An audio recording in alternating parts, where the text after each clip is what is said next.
Hello, welcome to my live on YouTube. Today is Saturday, the 12th of April. This is live. It's 6 o'clock in the afternoon UK time. And I just want to check that it's working. On yes, YouTube. It is. There's a little delay. Okay, so let's get started. For those who don't know me, I'm a therapist and coach, and I come here on YouTube once a week, every Saturday, to take questions, to discuss anything related to mental health, therapy, mindset, mindfulness, human psychology, human behavior, relationships, anything to do with the mind, and how we can enhance any aspect of our life from those places. I normally tend to stay a couple of hours, depending on whether or not there are people around asking me questions. So I'm not having too much hope for today because it's very, very warm and lovely today. In the UK, the weather is beautiful at the moment. And so, yeah, let's see what happens. But if things go to plan, I should be here for a couple of hours. And hopefully, some people will come ask me some stuff. Let's get started. Okay, so what I normally do, before I'm being asked anything, I read some of the posts that I put out on TikTok today to get started, and hopefully that will get the ball rolling. The first post that I put out today is about masculinity, and it goes like this. Brave men cry. It takes a whole lot of courage to feel and to express our feelings in a world full of judgment and emotional illiteracy. Fearful men, on the other hand, hide their tears and their fears and their confusion behind the illusion of strength and control, and everyone suffers from this. So this is to highlight emotional intelligence, but especially when it comes to men's health, men's mental health. We've been taught, because of the way society is designed, that men cannot cry, men cannot feel, men cannot share and express their emotions. And still now, a lot of people still teach that to their children. They learn that somehow you must control your emotions. You must be strong and brave and go through and plow through whatever you're going through, and never ask for help, and never show that you're vulnerable, never show that you are weak, those sort of things. And that is absolutely catastrophic for anyone's mental and emotional health. And this is not only a problem for men, but also for their partners and their kids and everyone around them. So we all suffer from this. So we talk about toxic masculinity and patriarchy. Everyone suffers from that. It's not women versus men. It's everyone. It's just the way the system is designed. But so many of us, we are still being taught that we must be strong and stoic. And we forget that there's a time and a place for everything. And that goes for everyone, not just men. So there's a time when we need to focus and persevere. There are times when we must let go and allow and just accept things. And also, there's a time to laugh and to be confident. And there's a time to cry. There's a time to feel lost, to feel helpless, to ask for help. It's all part of the big spectrum of what it means to be a human being. Thank you for the emojis. And so that was my first post. The second post that I put out today on TikTok goes like this. Until you heal from your trauma, you will believe that your anxiety is your intuition. And basically, what I'm trying to say here is that when we've been traumatized, we're going to be on a constant state of edge and alertness, paranoid, worried, and we feel some anxiety. But for many of us, we're going to believe that somehow that anxiety is actually our intuition telling us that something bad is going to happen, trying to protect us. And it's not like that. Anxiety is just the remnants of something that happened in the past. And it's a system that is there to remind us that something has happened in the past. That's it. It's not telling us that something bad is going to happen. It's just reminding us that. But because we feel that anxiety in our body, we come to conclusion, and we connect the dots. Somehow we believe that that feeling is telling us, is warning us from something that is about to happen. And it's actually the original purpose of anxiety. Anxiety is there to remind us that something happened in case bad things are to happen again. And so if you are anxious and you have some unhealed wound, it is not your intuition, it's just anxiety. And so you don't want to listen to it. I mean, you want to learn how to process it. So you want to listen to it, but not as in take advice from it. You want to find out why your body is telling you that, why it is sending you those signals of anxiety. Okay, let's move on. And finally, the last post that I put out today on TikTok goes like this. Expectation creates disappointment and suffering. Here is a hack to reduce your attachment to expectations. Realize that the vast majority of your expectations were never yours in the first place. And so this is to highlight how all of our beliefs, including our dreams or expectations, are borrowed from our parents, from us, from society, from the people that we looked up to, from anyone that is around us all the time. And so if we realize that we suffer a lot because of unmet expectations, but those expectations were not even ours to start with, then it's easier to let go of the expectations. It's easier to let go of some limiting belief because they're not ours. We only have 3 beliefs, and they're not really beliefs, they are more like reactions. But essentially, we are born with 3 fears, only 3. Number 1 is the fear of falling. Number 2 is the fear of loud noise. And number 3 is the fear of abandonment. And that's a survival thing. But apart of that, everything else that we may fear, such as when we're insecure, we're worried about what others are thinking about us, when we have anxiety, worries, any of those things, they were never ours to start with. And so we don't need to carry those habits. Yeah. Anyway, now let me read the comment and see if there's any questions.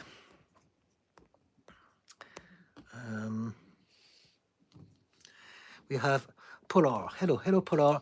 Seb Rayman. Chat you. Hi. Hello, Seb. And Soma Shekar. Hi, bro. Hello, Soma Shekar. Is there anything you'd like to ask me about anything at all? I specialize in depression, anxiety, addiction, self-sabotage, and anger issues. But I've been doing it for 8 years now, so I'm quite versed in many topics. Again, this is why I do what I'm doing. I'm here to give some free advice to anyone who may need it. A lot of people struggle and they don't know where to seek help. And so I do this professionally all week long, but I like the idea of giving some karma, a bit of payback. And so I've been through a lot myself. I used to be addicted to drugs and alcohol, and I suffered from my conditions, bipolar, borderline, ADHD, and CPTSD for 38 years of my life. And somehow I was lucky enough to be able to transform. And ever since I've been gathering as many tools that I could to help others. And I've been doing it for 8 years now.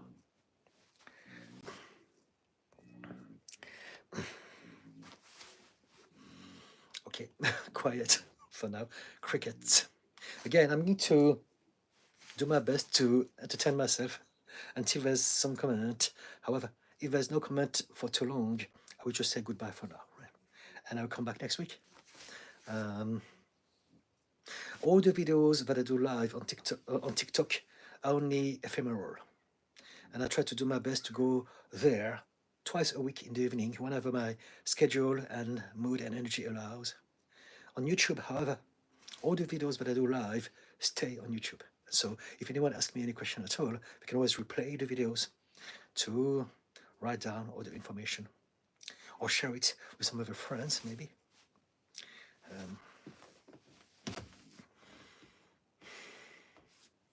I've got a feeling that it's going to be a very short live today. You know what? I'm going to read more about the post that I've worked on. I put 3 new posts on TikTok every day and 3 posts on YouTube. And they're all short videos. I do intend to work on long form more to get back to it. The old stuff that I've done is very cringy. But I've been saying this since the start of the year, and I'm just so busy with my work, with my clients already. But I will make this happen at some point soon, hopefully. Okay, let me go through my notes.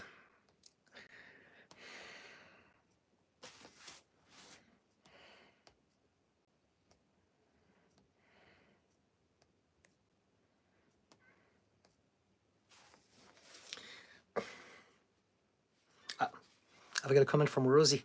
Hi, I recently started following you. Thank you for your post. Thank you so much, Rosie. I appreciate your support. If there's anything you'd like to ask me about anything at all, please do ask. That's what I'm here for. Do you want to tell me about which post you appreciated more than others? Maybe there's some topics that you'd like to address. In the meantime, I'm just going to read some of the posts that I've written. One goes like this. Self-criticism is not self-motivation. It is self-punishment and self-hatred. If you want to succeed optimally in all aspects of your life, choose self-empowerment and self-love instead. So basically, we have a voice in our head or in a critic that is always pushing us to do things or to make us feel terrible about ourselves. And we forget that we don't have to talk to ourselves in such a way. The reason we do this is because we're used to that, because our parents spoke to us like that, because our teachers spoke to us like that, because people talk to us like that all the time. And so we take this for granted, we take this as a normality, and we end up talking to ourselves in a very harsh way. We can be very mean, very critical, very, how do you say, judgmental, but we have no mercy for ourselves. We can be kind to others, but it's harder to be kind to ourselves. And the reason for this is only because it's a habit. And so we want to realize that if you need motivation, if you tell yourself, what's wrong, do it, don't be such a lazy ass or whatever, then you're not being kind to yourself. And it may get some things done, but it's similar as having someone, a teacher, that is going to teach you by either punishing you, so teaching you obedience and rules, control, fear, as opposed to a teacher that is going to lift you up with inspiration, by making you feel good about the things that excite you and stimulate you positively. And so we want to do this to ourselves. We want to talk to ourselves in a way that is kind, supportive, and inspiring, as opposed to repressive and punitive. Both systems get things done, but the system that we use is going to determine the nature of what we get. It's much better to be encouraged to do something positively so that we can enjoy the process and we have a better result, than to be forced to do something that we hate and being belittled all along, so we don't enjoy what we're doing, and even the result will not be as good as anyway. Rosie, your post about not measuring yourself by external achievement hit a mark with me. Fantastic. Yes, similar to what I was talking about right now. I'm trying to overcome some difficult life circumstances which have left me feeling overwhelmed much of the time. Okay, would you mind sharing us more about this so that I can give you some specific recommendations? But yes, we want to realize that we have a habit of measuring everything that we do with external things. External validation, what people think of us, our status in society, and any of those things. And we forget that we have an inner being that is trying to express itself. And if we could no longer be motivated by external rewards, but instead looking in and seeking internal rewards, then our whole life will change. The external rewards work in two ways. There's the carrot or the stick. So either rewards as in celebration, trophy, medals, you win, you're the best one, or punishment. If you don't do that, you're going to pay the price. But those are all external rewards, and it's a very, very it's not the best way to run our life. It's the way we've all been conditioned to function. But if we could realize that if you follow your internal rewards, what inspires you, what makes you feel good, what excites you, now it's a whole different thing altogether.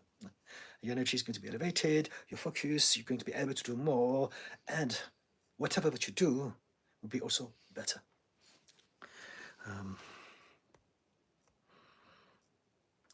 Yasin, message retracted. What a shame. Rosie, the father of my children passed away last year. I have been struggling to support my children alone and keep up with my university work. And to support my family alone, I have a disability too, okay? So you have a lot of things going on, okay? But you know what? Congratulations for keeping on going. You're still at university trying to learn, try to develop yourself. You have a kid to look after, and you know that you have some limitation, so good on you. Is there anything that I can do for you? Just ask me, and I would love to give you as much as I can in terms of advice to make your life easier.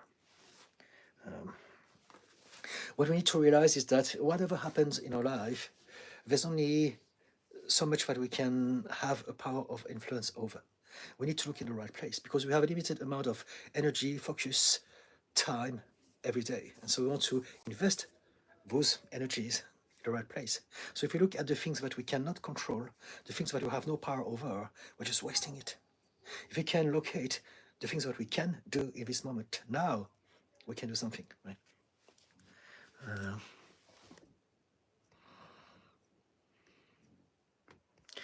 Rosie, I am immensely proud of my children, but I'm very worried for their future, and am I enough to give them all they need? They're very young, just 6 and 9. Okay, so now let's talk about this. You are worried about this, and it's absolutely normal. However, I want you to realize that worrying about something has never made anything better. Worrying about something has never helped anything to be solved. Worrying is just a waste of energy. It's not going to help your children. And so I know that it's not easy because we're overwhelmed. But if we can realize that worrying itself is a waste of energy, it's a waste of time, it's a waste of happiness, it's a waste of resources, it's a waste of focus, it's a waste of mental clarity and ideas and inspiration energy. And so we want to replace the worrying with what can I do about this at this point in time, right here, right now. And then do. There are times, however, when there will be nothing to do. There's nothing else that you can do right here, right now. And so what you can do the next moment, when those moments happen, you want to just accept. That's it. I have done what I could do. And now I'm going to release, surrender, yield to the universe. I'm going to trust that the universe is going to look after them as it's looking after me, as it's looking after everyone. I want to replace worrying with faith, trust, hope. And this is the hardest thing for many of us. But if you could realize that we are all supported and looked after. We are very often unhappy because things don't go away. So we feel that it's not working out for me, it's not good, I need to protect myself. But in the grand scheme of things, because things don't go precisely like we want to, doesn't mean that it's bad. I believe that we have a destiny. I believe that life is taking us in an adventure. And if things were always going to go away, it would be a terribly boring life, right? We have an idea of what we should be living, the good things we want to happen, the bad things we want to avoid. But then if we can have control over that, there's no point in life, right? The whole point of life is to go through ups and downs and to learn how to make the most of whatever we have and become a better human being, more and more so. And so, yeah, again, I don't want to be someone who's preaching toxic positivity. I understand that we are all at a different place in our journey. And so if you are going through a lot, you're overwhelmed and depressed, I will change my tone and we can talk about this. But just based on what I've read so far, with your comment, I believe that you have a good mindset, as in you're still doing things. So what we need to do is to fine-tune it a little bit more so that you are more laser-mind focused on the target, on the goal. And so focus on the things that you can do in this moment. And then when you are facing moments where there's nothing you can do about it, accept it, surrender, let it go. And trust the universe to look after you. Trust the universe to look after your children. Right? Because again, worrying is a waste of your precious energy and mental clarity. It's a waste of your imagination. This is a very good quote, but is often shared in different ways. But this is it. Worrying is a very poor use of your imagination. Because when it comes to tomorrow, no one knows what is going to happen. No one knows. Some of us can be lucky, some of us can be unlucky, different moments, different situations. But worrying is only focusing on the worst possible outcomes, as opposed to thinking that maybe things can be also good. We don't know. Right? And so if you're going to think about the future, you might as well think about the good possible eventualities. And that's something that we do as well when it comes to people who worry a lot. We replace the narrative in our mind Instead of thinking, what if bad things happen to them? Replace it with, what if good things happen to them? What if amazing luck and nice people come across and amazing stuff happen? Now suddenly you feel different because the nature of your thought is different, and so your body is going to translate different thoughts into different feelings. Powerful, positive thought will give you some positive feelings for you to feel in your body. And so since we don't know anything about tomorrow, you might as well feel good in this moment. If you feel bad, if you are worried, if you're anxious, if you're stressed out, it's going to prevent you from thinking about the ideas that can get you closer to your goals.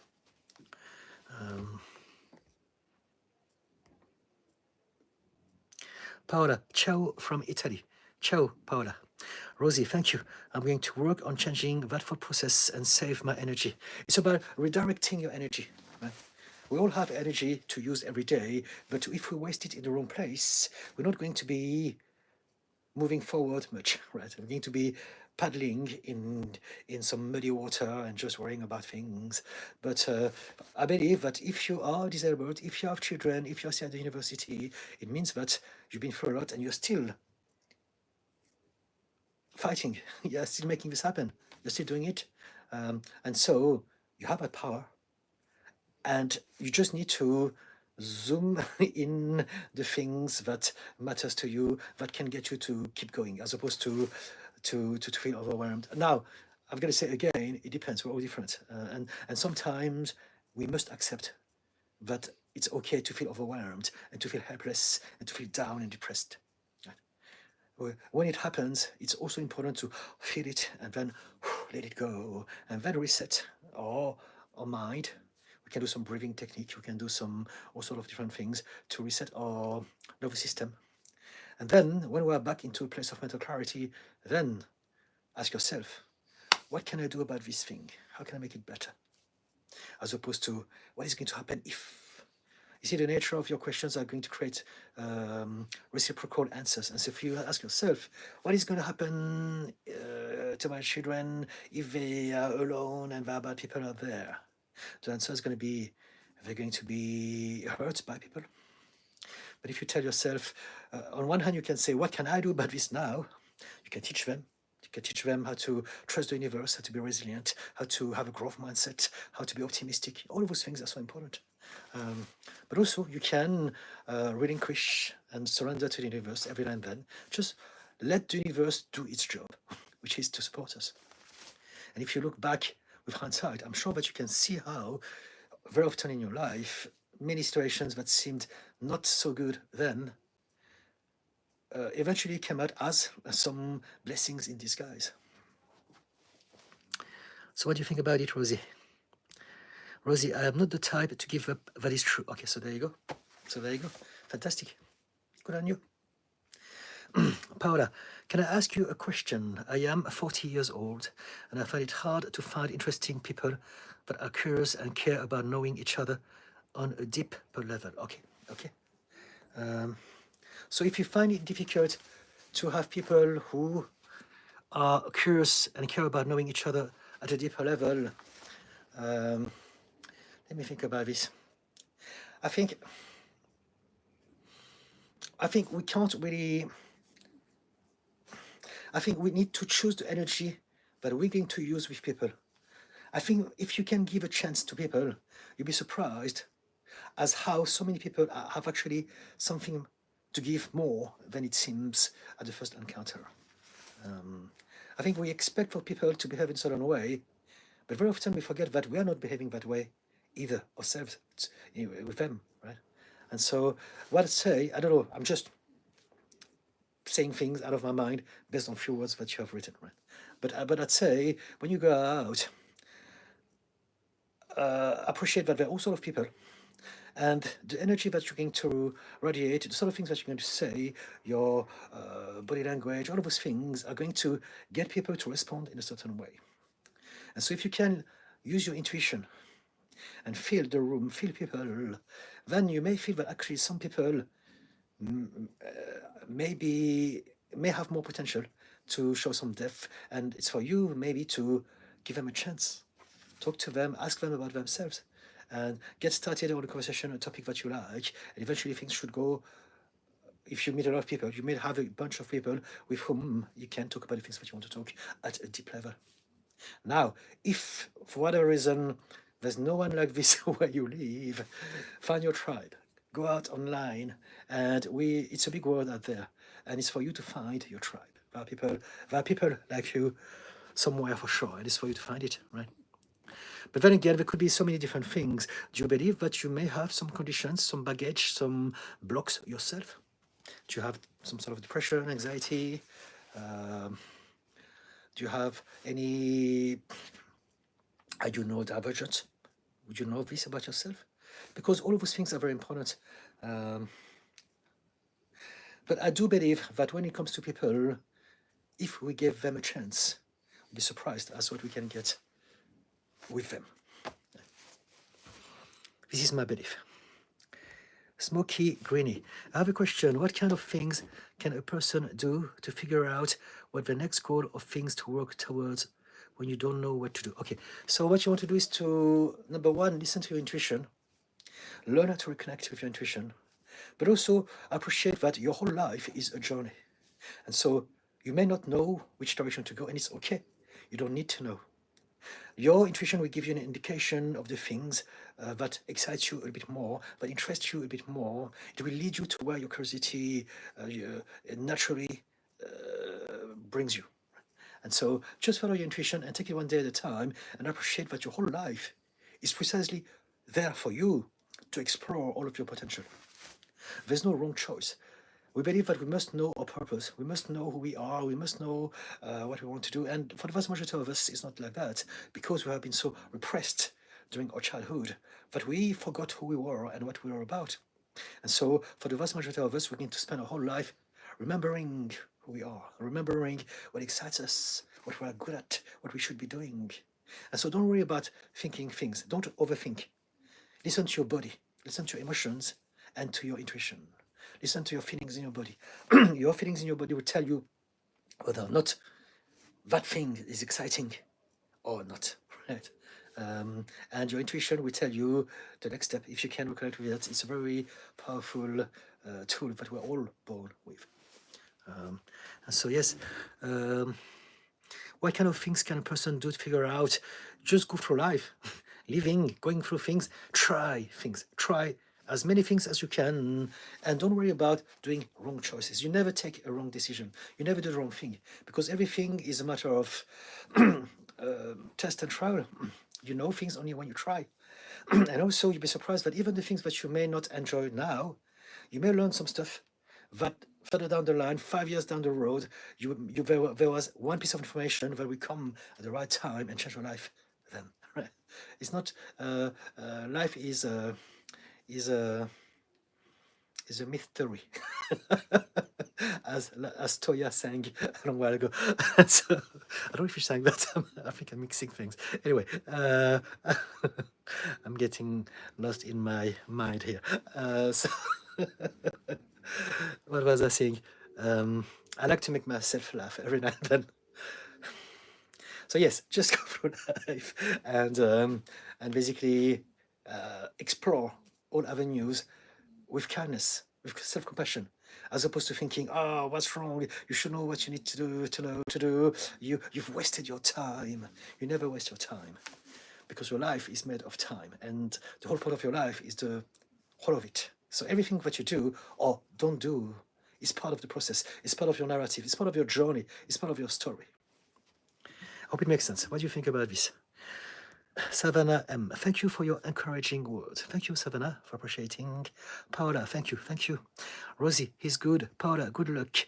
I'm sure you will find the type of people you are looking for. Yes, yes, yes. It's a big world out there, but we tend to have an idea. Very often, I don't know if it's the case with you, but if you think, I can never meet people who are deep enough, that could be a bias that you have based on how you perceive yourself. So again, so that's quite a deep conversation. But the way that we perceive ourselves are going to create a narrative that are going to get us to maybe to have a behavior that is going to sabotage what we want, and we forget that the behavior was originally there to protect us. So maybe you have a belief that people are shallow, people are empty, and you're wasting your time with them, and you're different. You can't connect with them. Maybe there's an element of that. And so because of that, maybe there's a part of your mind that is trying to remind yourself people are just shallow. It's pointless. Just don't waste your time. And so in the end, you're not even giving them a chance. Anyway. Mera Garden, hi, bye. Are you from China? Genetically, I am, but I was born in France, in Paris, and I live in London, in the UK. Paula, thank you, Rosie. I really hope so. Rosie, smoky green, try something new just for fun. You never know where it may lead. Yes, do everything for fun. Try to follow your heart, follow your excitement, follow your inspiration, your imagination, and see where it takes you one moment at a time. And remember, your whole life is an adventure. Anime girl, you have a nice tattoo there. Thank you, anime girl. Utkarsh at Mera Garden. Hi, bye, kahase tum. I don't know what it means because I don't speak that language. Let me see. Now I was trying to see if there was a translation system. There's none. Sorry, I don't know what it means.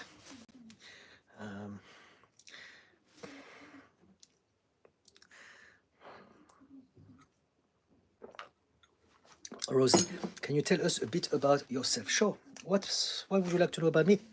We are all many things. So what sort of context are we talking about? I can tell you what I am in regards to what I'm doing here.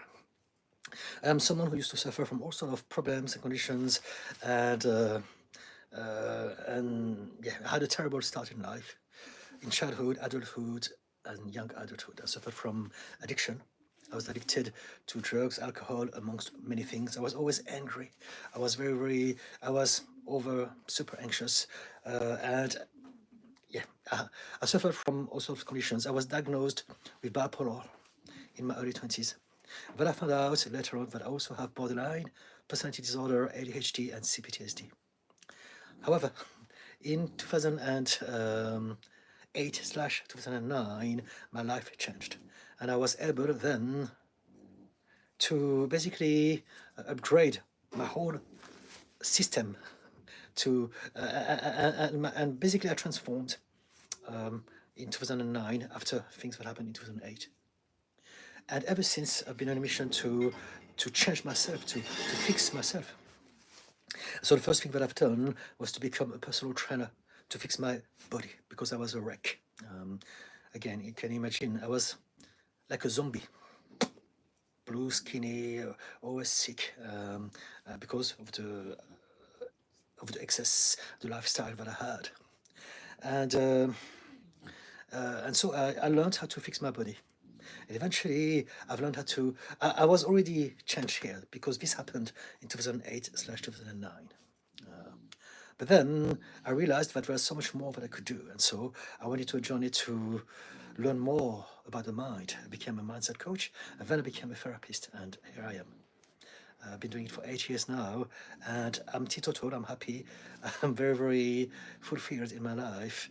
I celebrated my anniversary with my husband. We've been together for 20 years. A few days ago, we did that celebration. And so, yes, life is good. But I was a very different person. I was very angry. I was full of hatred. I was always up and down, bipolar, depressed. I tried to unalive myself many times. I have been homeless when I was a kid, on and off, for a long period of time. And so I used to hang around with a lot of people who were like me, and we're all bad influence to one another because we're all unsupervised outcast trying to survive in this world. But now I'm here to basically preach how we can all change. No matter how bad we are, no matter how long we've been suffering, no matter what baggage, we can all absolutely change. And this is what I always say, everything is possible. Nothing is guaranteed, but everything is possible. So yes, do you want to know more about me, Rosie? Just ask.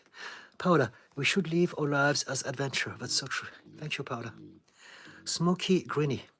Another question, if you don't mind. Of course not. please ask. I work and live in my own apartment, and I'm doing decently, but I would like to have more money. What kind of things can I do in addition to my job that could make money? Okay, I can answer that. So the answer that I give you would not be in regards to what is the best job, the best opportunity, or the best investment, because this is a whole different topic. I'm here to talk about our inner world. And so basically, the reasons why some of us struggle with money is because we have an emotional block to do with money. So what I'm trying to say here is that everything that we do is down to how we feel about those things. And if we struggle with money, it's because we have some belief about money, about scarcity, about ourselves in regards to abundance that are going to prevent us to make more money. Money is everywhere. There are tons of money everywhere in the world.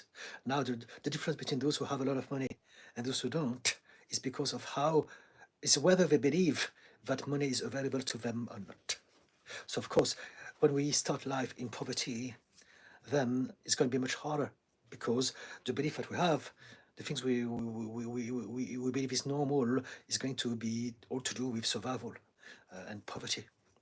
Having said that, if we can realize, and it's an if, because many people who grew up in poverty will never change that because it's too hard to have that self-awareness. But if you could realize that we are just limited by our belief, all of us, there's not a single thing in the world that we haven't got that we want if it was not for some limiting belief. And so what I'm trying to say is that some of us, and I had that belief for many years. I used to be homeless. And so, and also, I always had a terrible relationship with money. But I used to believe that money was bad. Money is dangerous. Money is toxic. Money is the root of all evil. Money, or the lack of, therefore, creates all the problems. Like in my life, I had all those problems in my life because of money. Because my parents were working so hard to survive that they were overwhelmed. My dad had 5 cancers and more conditions. He was always ill. And my mum had problems here. And that's why we clashed and ended up in the street at the age of 12. And so it was all because of the pressure of money. And so if you can find a way to realize that it's my belief about money that are holding me back, then we can work on that belief. We want to change. It's not about what are we going to do in terms of job or career. It's about changing how we see ourselves in regards to abundance. And that goes with everything else. It's not just money. About love and relationships, about purpose, about health, about our body. Any aspect of our life is the result of what we believe we deserve. What we believe is available to us. That's it. And so if you want to make more money, I would address whatever money block that you may have here because of whatever you have witnessed or whatever sort of belief you grew up with in childhood. If you saw your parents arguing over money, just that is enough to think, this is because of money. Money is bad. Or maybe the landlord was nasty, and so people who have money, they're mean. I don't want to be like them. That sort of things. It can be anything at all. But really, we want to address ourselves from from the inside out. So yeah, what do you think of this? Have you thought about this before? Smoky Greeny. Anime girl. You have a devil, a god tattoo on right hand, right? I've got all sorts. It's just fashion, right? They all mean something to me, but it's quite personal. And so yes, I have all sorts. I've got Buddha here, Kali there. I've got St. Michael. I've got some cherubs. I've got the heart of Jesus. Just tattoos.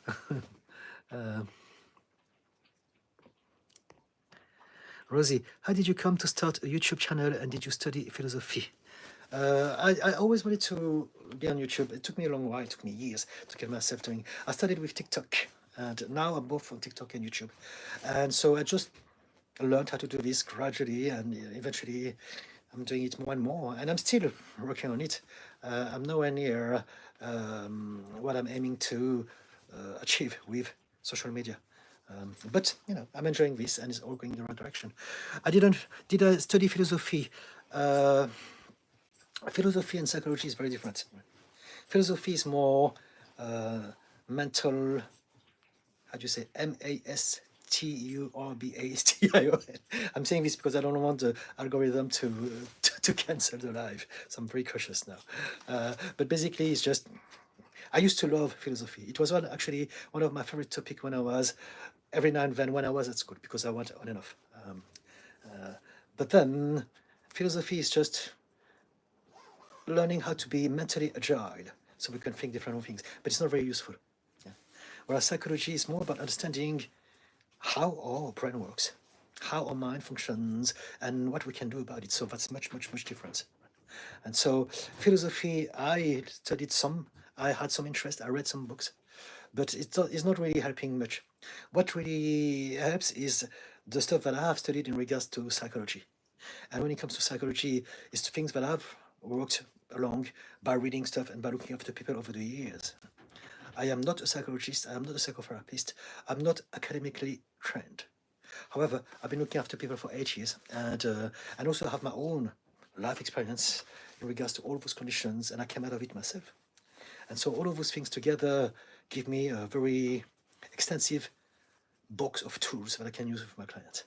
And that gives me also a good idea of what is going on here, because I have ADHD and I'm obsessed with my work. And so I've been thinking about it and reading books non-stop. I work 24/7. I think about it all the time. I've been published as well 10 times.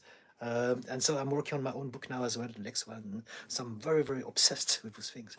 And so the ADHD allows me to constantly blow my mind by learning new things, exploring more depth of myself and how I can help people. And also in my practice, I look after people like throughout the whole week. And so that I learn something new from every single client, from every single interaction all the time. So yeah, I don't know if I answered your question, but you tell me.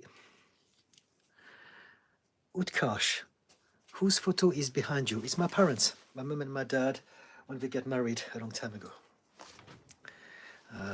I had some problems with my family when I was younger, but eventually I managed to find peace, and we are genuinely in good terms now. My dad is gone, he's in heaven. But my mum, we really, really, really clashed, like very, very bad. But now we're very good. Right? I really, really applied on me all the things that I use on others, and we have fixed everything. And I love her to bits, and I'm so, so proud to have her as a mother now, after everything. And so this is a way for me to pay tribute to them, but also to me, to our collective adventure together, and how we have grown and evolved over time despite all the odds. Rosie, yes, I wanted to ask about the photo. So there you go.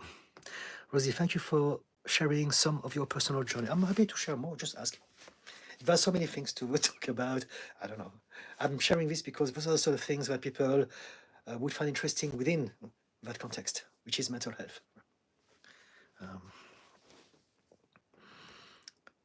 Utkarsh, hi Rosie. Mira Garden, Utkarsh by B from India. Okay, so you're talking together. Hello, Mira. Rosie, congratulations. Thank you, Rosie. Josiah Lawrence, you told me my late sister is having a party with Jesus. I think I remember that conversation. Yes. Thank you. It was last week, wasn't it? Update. I went to a church in Malaysia. By coincidence, they were celebrating 10 years anniversary. Okay. So are you confirming that your sister is having a party with Jesus? Parody, hi Didier. Oh, hello Parody, how are you doing? Thank you for joining. Thank you for coming by. Is there anything you'd like to talk about today, Parody? Utkarsh, message restricted. Mera, Konsa State, whatever it means. Josiah Lawrence, my sister's pastor from Leeds was a guest speaker, and her friends who had moved to Malaysia were coincidentally present.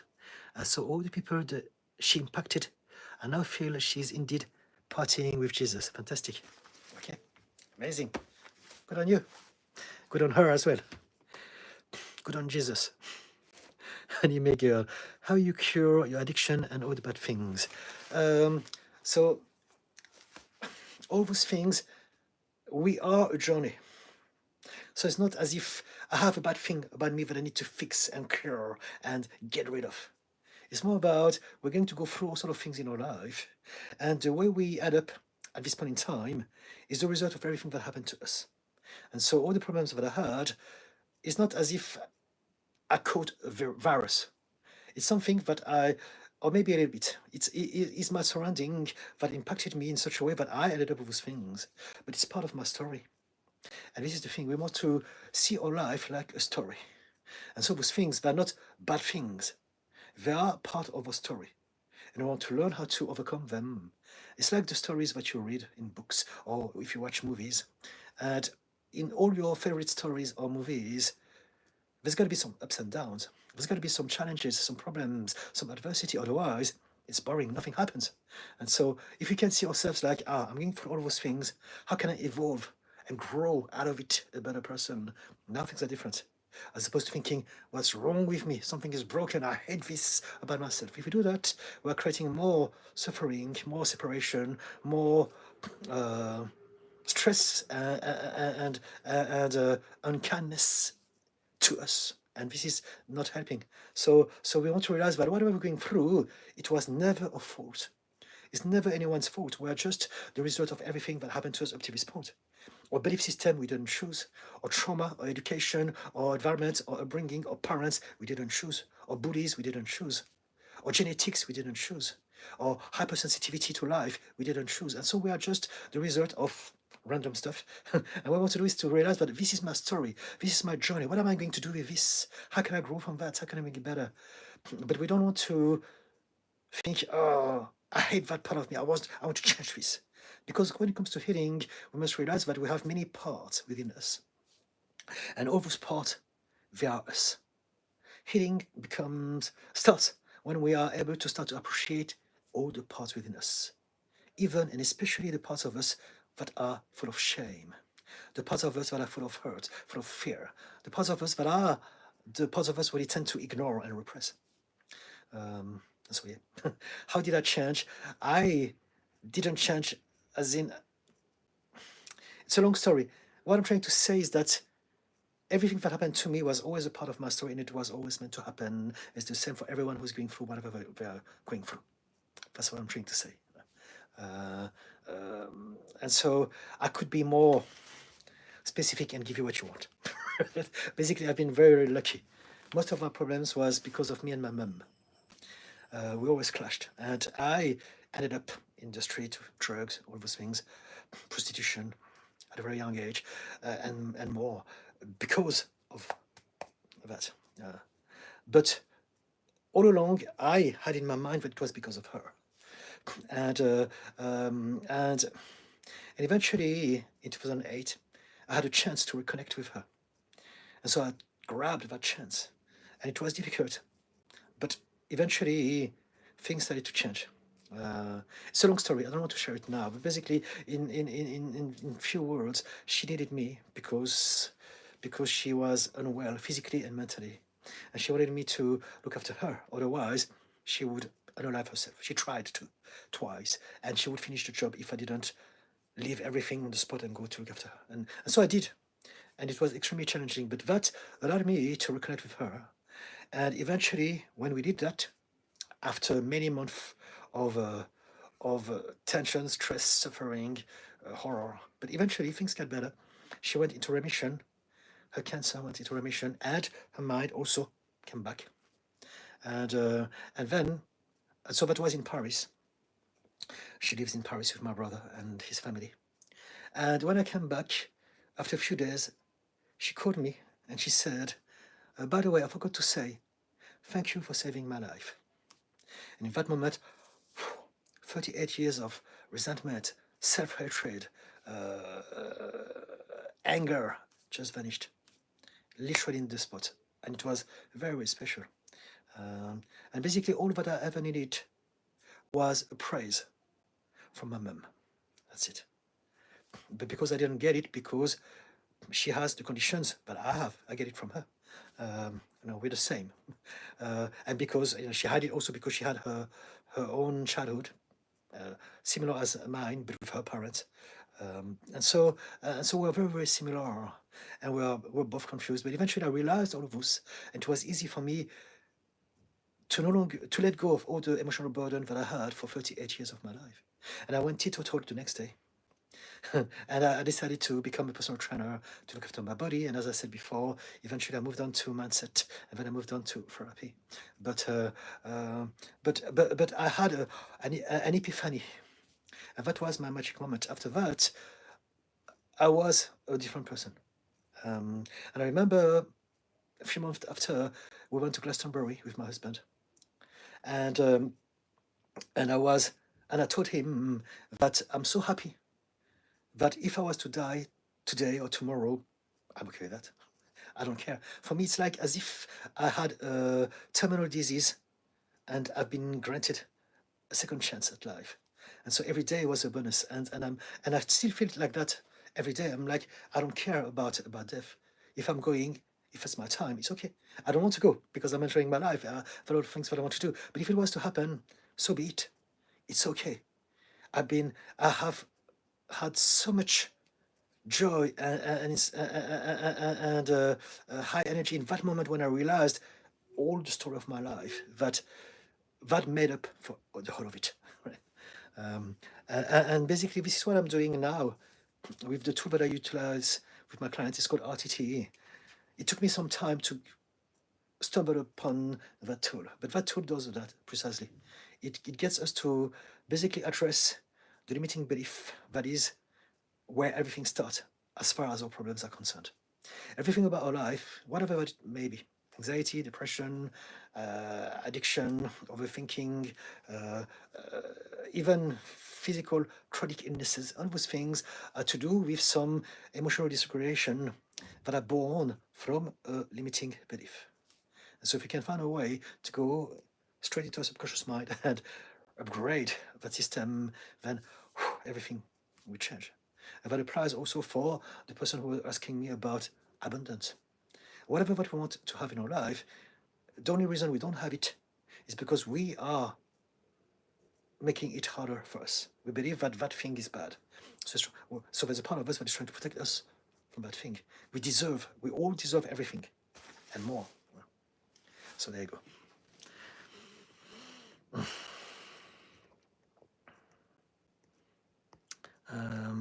Okay.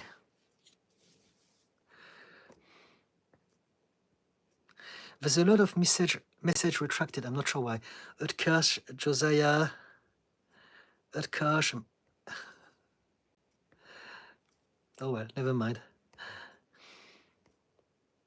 Message retracted. Message retracted.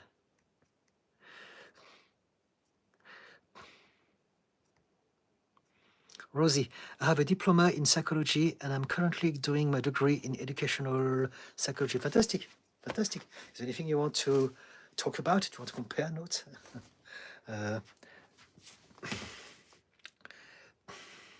don't have this. But I have a very good mind when it comes to those things because I'm obsessed with those things. And also, I've been there, so I remember how it feels. And I always like to highlight how I had so many problems. But for me, it was like having a buffet, a shit buffet, if you want, pardon my French, with all the problems. And so I have an insight of a lot of things, even if I'm not officially diagnosed or labeled with those things, but I have an idea of a lot of things because it's all very similar. When you are in those places, yeah. And also I'm obsessed about information that are useful. So that's something that is very, very important to me. So I try my best to be to the point. And when I explain things, I pride myself in making complicated things easy and simple to understand. And so, yes, good on you, Rosie. Is there anything you'd like to talk about, or if you want to compare notes, or if you want to maybe find out about my opinion on certain things, just ask. I would enjoy that conversation. Utkara, Kali is Hindu goddess. Yes, she is indeed. Absolutely. Mera Garden. Kelly is Bengali goddess. You came to India. Okay. So this is between you. I don't know precisely from which part of the continent she's from, but I think she's Indian, as far as I know. Smoky Greeny. I take medication for anxiety and depression. I take gabapentin specifically because it makes me social, not feel anxiety and feel normal. Is it possible to get off the meds eventually? Yes, it is possible.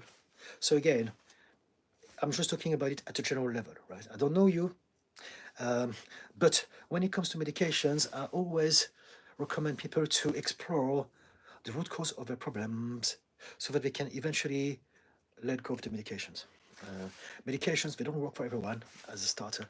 And if they work, they tend to only last a certain amount of time because we are designed to adapt. And so if you don't have some sort of strategy in place to address the root cause of the problem, that could create problems, new problems in the future. Right?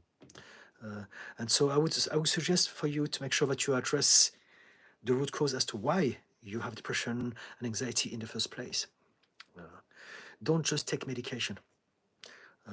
Otherwise, that could be problematic in the future. I saw that happening a lot. Yeah. Do you do anything about your depression and anxiety, Smoky Greeny? Parody, I'm struggling more lately. Okay, I'm sorry to hear this, but I remind myself of what you said to me, and it helps me reframe my thoughts/fears. Thank you so much. Do you want to talk about it? Anything you want to talk about, just ask me, and I'm more than happy to delve into those topics for you. Parody. Mira. Blah, blah, blah. Message retracted. Okay, we're having your own secret chat going. It's okay. Parody, that resonates. The story about your mum. Okay, okay. It's a journey. I mean, I was able to do this, but not everyone would be having the same experience, right? Well, I had a lot of problems with my mum, but there's something that I reminded myself is that I'm not sure about this because I don't remember everything. But it seems that at the very start of my life, things were okay. I mean, she always had a lot of problems that affected me even before I was born. But what I'm trying to say is that I had some belief within me that were positive and helpful. It was all not all dark. The bad stuff really started when I was, I don't know, yeah, around 7, that sort of age, or 10, that's between 7 and 10. But I believe that the first few years, even though things were not perfect, I still had, I think, the belief that I was loved by my mum. And so even though it was a bit over the top, as it would be from people who have conditions like us, but at least I had the belief that there was love there for me. And after that, a lot of trauma and things happened, and I forgot about it, and I developed other belief. But there was an original belief there that was already in place to help me go through everything that I've been through. And so what I'm trying to say is that not everyone who has a problem with their parents will be able to necessarily have the same experience as I did with my mom. But I have to say that when my problem started, my whole world was different, and the whole outlook that I had about the world and myself was dark, dark, dark. Everything was horrible. I hated everything. I hated myself. I hated people. I hated God. I hated life. I hated everything. It was just anger, reactivity, injustice, fear, sadness, all of those things, constantly suffering. It was quite horrible. That's why I ended up with addictions. For 38 years of my life. I mean, not 40 years, until I was 38, because I didn't start at the age of 0. But yes, I was on a constant state of, I was either drunk, high, or on a hangover. And that lasted until the age of 38. I don't believe, and I'm not even exaggerating, I don't believe that I had one day where I was not drunk, high, or hungover.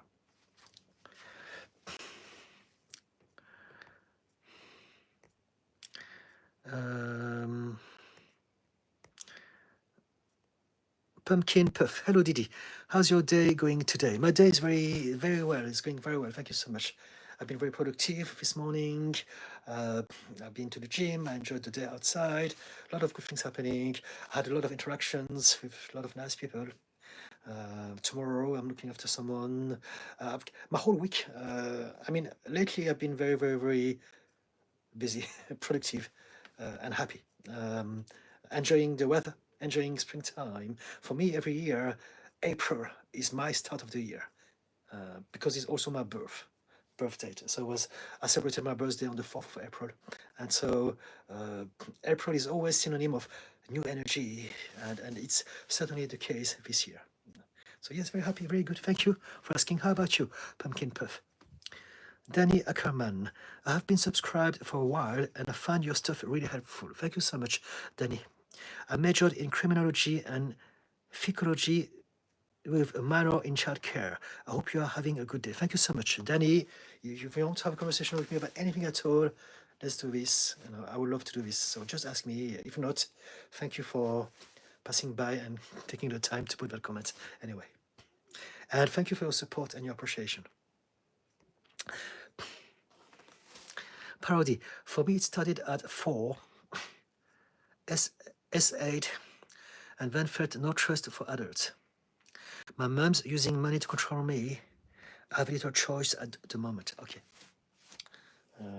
I remember having this conversation. You have the choice. I literally feel alone. No one who understands. Okay. You have a choice into thinking, you know what? I'm seeing my mom because I need something from her. So you can do this, change that perspective that you have. Instead of thinking, I have no choice. I'm going to be her slave. She's going to abuse me and make me feel terrible.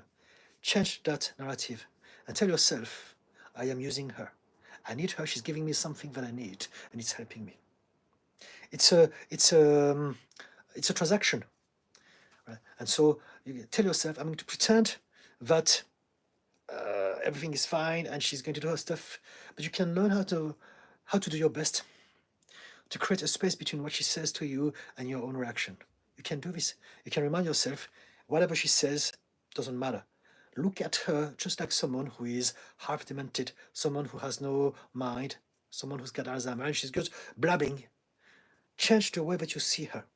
She's not your mum. She's just a person that is helping you, and she's mentally ill. And so whatever she says doesn't matter. And you may even find some empathy and compassion for her, maybe. And if not, it's also okay. But to make your life easier, tell yourself, she's been horrible with me all my life. However, now this is not like that anymore. Now I'm not going to experience that like a child that I was. Now I am the adult. I mean, I am being practical, Cartesian. I've got to survive. I've got to do something with my child. And my mom always hurt me. However, I need her financially. And so I'm going to now appreciate the fact that she's doing that. And I'm going to see her like someone different than how I used to see her. Don't look at her. Don't look at her like your mom. Look at her like a frail woman who's been through a lot of things and can be mean and can be horrible sometimes. But try to see her for what she is. She's an old lady who is mentally unwell. And so what it means is that if you couldn't do this, you wouldn't take personally what someone who's got a mental illness tells you, right? If you can find a way to see her like that, then it's going to be easier for you to go through whatever you get to go through for now, because you need her financially. Just 1 second, please. The alarm clock was reminding me that it's time for me to put my next TikTok post. Expectations create disappointment and suffering. Post. You have no idea right now how much. Okay, that's out. Thank you. I've got ADHD, so I need this to do things like that. Otherwise, if I don't do it straight away, it gets lost in limbo. So this is done. Let's go back to what I was saying. Parody. So where was I? So yeah, I hope that what I said made sense to you. We can discuss this more, but it's about really you changing your perspective. We can't change what is happening around us, but we can change the filters and how we're going to interpret those situations, how we're going to feel, and what we're going to think about those things. We can change the narrative so that we can feel better about those things. And I can tell you more about this. I can see there's more comment. We can discuss this because for my mom it was the same. It's absolutely possible. Parody, I literally feel alone, no one who understands. So hopefully you're not alone right now because I understand. And I hope that you realize this. Danny, psychology, I spelled it wrong. It's okay. Ah, yes, because I said psychology. I was like, what is psychology? I need to Google it at some point. Psychology, I know what it is. Thank you for correcting it. Parody, I know you understand. Just wish I had community here. I don't. You don't need. You have me. You don't need to have everything. You need to have something.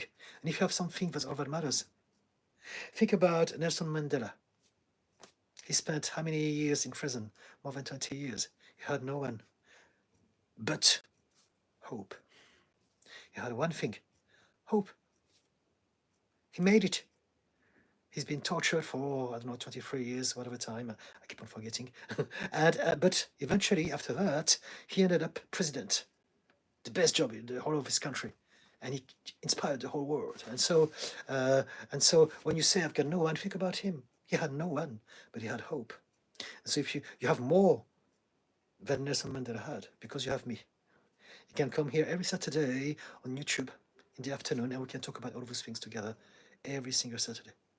I'm more than happy to do this.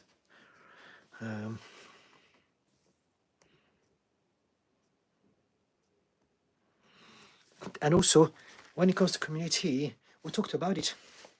You are creating a community. Maybe not precisely the sort of people that you would like to be, for them to be, but you know that there are people who are more or less at least on the same political side as you. And so this is a community. This is where things start. Hang out with them, see them more, keep connected, help each other. And that will help all of you get through whatever that you're going through in the USA, hopefully until the next elections. Danny, I'm so sorry you went through that parody. I also went through something very similar. I hope you heal well. Thank you, Danny. Mera, how do you overcome withdrawal from psychiatrist meds? It's a complex issue. But essentially what I want to do is to address the root cause of the problem. We take medication because we need a medication for something. So we want to address that something. So you want to address the depression and anxiety. The addiction is only a byproduct of it. It's what is making you feel better. So originally it was a system to help you feel better. Now, sometimes I've got to say there are some complications. Some people, like I'm dealing with one of my clients who's been taking something to help them for way, way too long. We're talking about 20 years instead of medication that should be only taken a few months. And because of that, it's a bigger problem to address. But it's possible to address this. How? It depends. We're all different, but it's different, and I don't know you. But there are systems that you can explore to do this. The one thing that I could recommend you is ice therapy, ice bath therapy. If you can find a way to regularly have some ice bath, that can help you how to reset your nervous system over time physiologically, and help you amongst other things that you may use to address that addiction. It's a difficult subject because again we're all vastly different and I don't know you. If you want to tell me more about yourself, maybe I can help you, Mera. Yeah. I haven't got anything ready in my mind for you.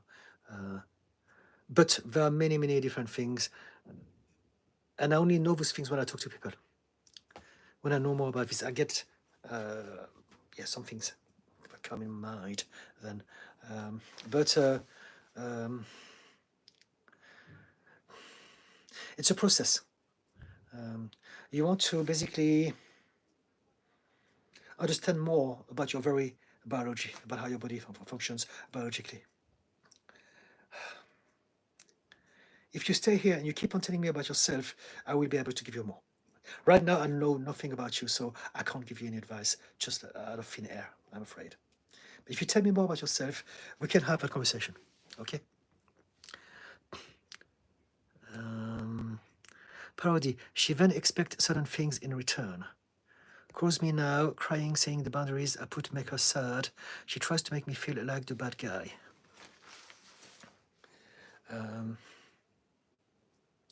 So again, something that you could do, I don't know if you can do this. I managed to do this with my mum. But you want to, it depends because we're not the same. As you know, I have healed most of my triggers. And you may not have done this just yet. But one thing that you can try, again, is to look at her and see her like a frail, old little woman who makes no sense. And so whatever she says shouldn't affect you. Because what hurts you is not what she says. What hurts you is your interpretation, the meaning that you give to what she says to you. And so, for instance, the example that I often give is imagine that imagine that I am in a park, sat down on a bench, and there's someone that I know who suffers from Tourette, and he sits next to me, and he goes, Didi, Didi, wanker, idiot, you stupid, I hate you, whatever. He starts to insult me, but he's got Tourette. I will not take it personally because I understand that he's got a condition. It's not his fault. So I say, oh, how are you, mate? All is good. And let's imagine that the next moment there's a little child who's been watching the scene, finding it very amusing. And now the little child is going, Didi, wanker, wanker, whatever. Again, I would say, you little, where's your mum? But I will not take it personally because it's just a kid. He probably doesn't even know what the insert that he's saying means. Now let's imagine that 5 minutes after, there's a colleague, someone that I know that I dislike, walking past, calling me a wanker or something like that. And now I'm getting aggravated. Why? 3 times I've been told something. I only reacted the third time, not the first 2 times, because of the meaning that I am giving that sentence, because of the energy that I am choosing to put into that phrase. That's it. And so when your mom tells you anything, it's not what she says to you that hurts you. It's your interpretation of it. So what you want to do is to learn how to change the narrative. When it happens, it's going to be difficult because you have established those habits, those dynamics for a long time now. But you can work on it and you can realize that you can tell yourself, who is speaking here? Is she my mom? No. She's just an old frail lady who lives with a lot of hurt, with a lot of baggage. It's not her fault either. However, I need to realize that I don't need to suffer from what she says because she's just blabbing. She's just doing her best to communicate with me. She doesn't understand half of the thing she's saying anyway. And then change the meaning of what she says. When she says, you shouldn't treat me like that, just imagine that she's senile. Just go, okay, yes, no problem. Look at her like an old lady who's lost her mind. And try to be kind to that old lady that has lost her mind. What she says has no power, has no importance, cannot hurt you. Because it's just words. And the meaning that you give to words is down to you. If someone insults you in a different language that you don't know, you're not going to be hurt because you don't understand what they say, right? It's the same. It's the exact very same thing. And so what I want you to do is to see your mum under a new perspective. Don't look at her like, mum. Because if you do that, in that moment, you are the little girl that you used to be. And you begin to feel hopeless, helpless, powerless, just like you did back then.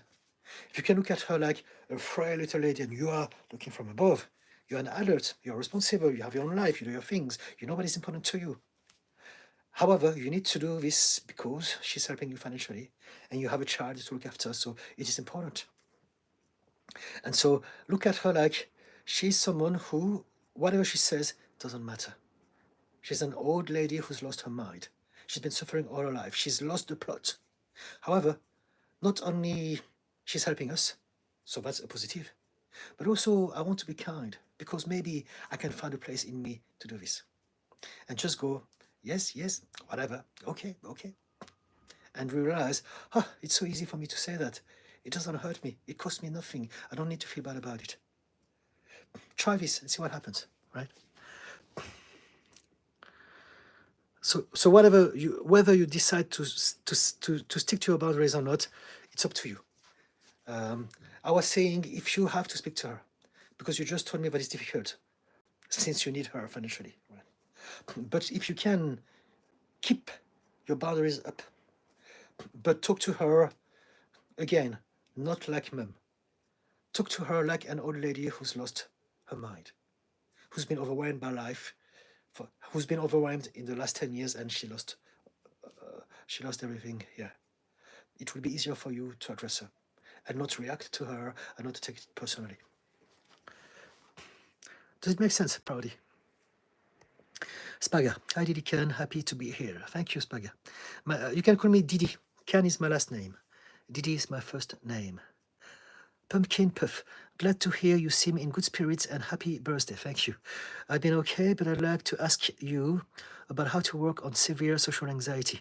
Even people knocking on the door causes me to shake and panic. Okay, so again, social anxiety is the byproduct of something else, right? It's not just that.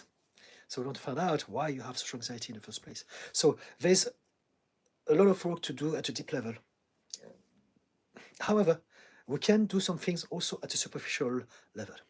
And I want you to realize that social anxiety happens when your brain cannot tell the difference between being seen and being judged. And that's why you are feeling like that. So if you can start the work by realizing this, when I'm with people, again, if you had some trauma, if you have some major anxiety disorder, this will not make any difference because your problem is here, not there. So in that case, therapy, therapy, therapy. Or learn how to understand more about your mind, read up on that, so that you can do some work like that over time. But, one way to address social anxiety for those who are not carrying some major trauma or unhealed wounds would be to realize that if you feel anxious socially, is because there's a part of you that believes that whenever you are with people, they're judging you.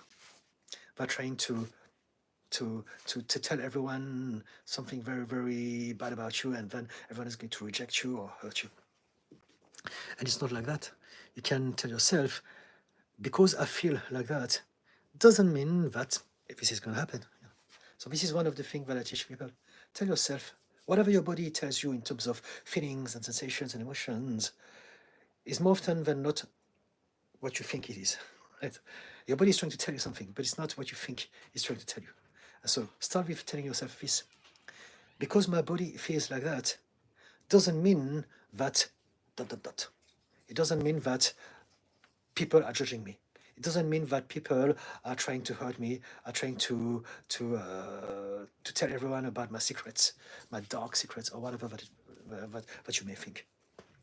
And then the next thing is for you to learn about emotional intelligence and find out why your body feels like that. So this is a whole process. Right? But you want to learn about what your emotions really are trying to tell you. They exist for a reason. They're there to tell you something about yourself. But what it's trying to tell you is never what you think it's trying to tell you.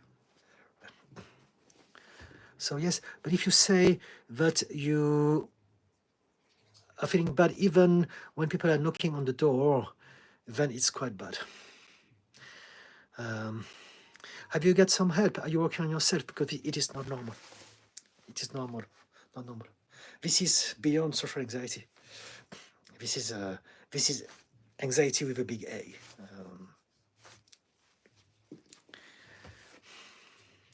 Spaga, what do you think about martial arts as therapy? For confidence, for people who have been traumatized, it can be a good thing. I've done it myself.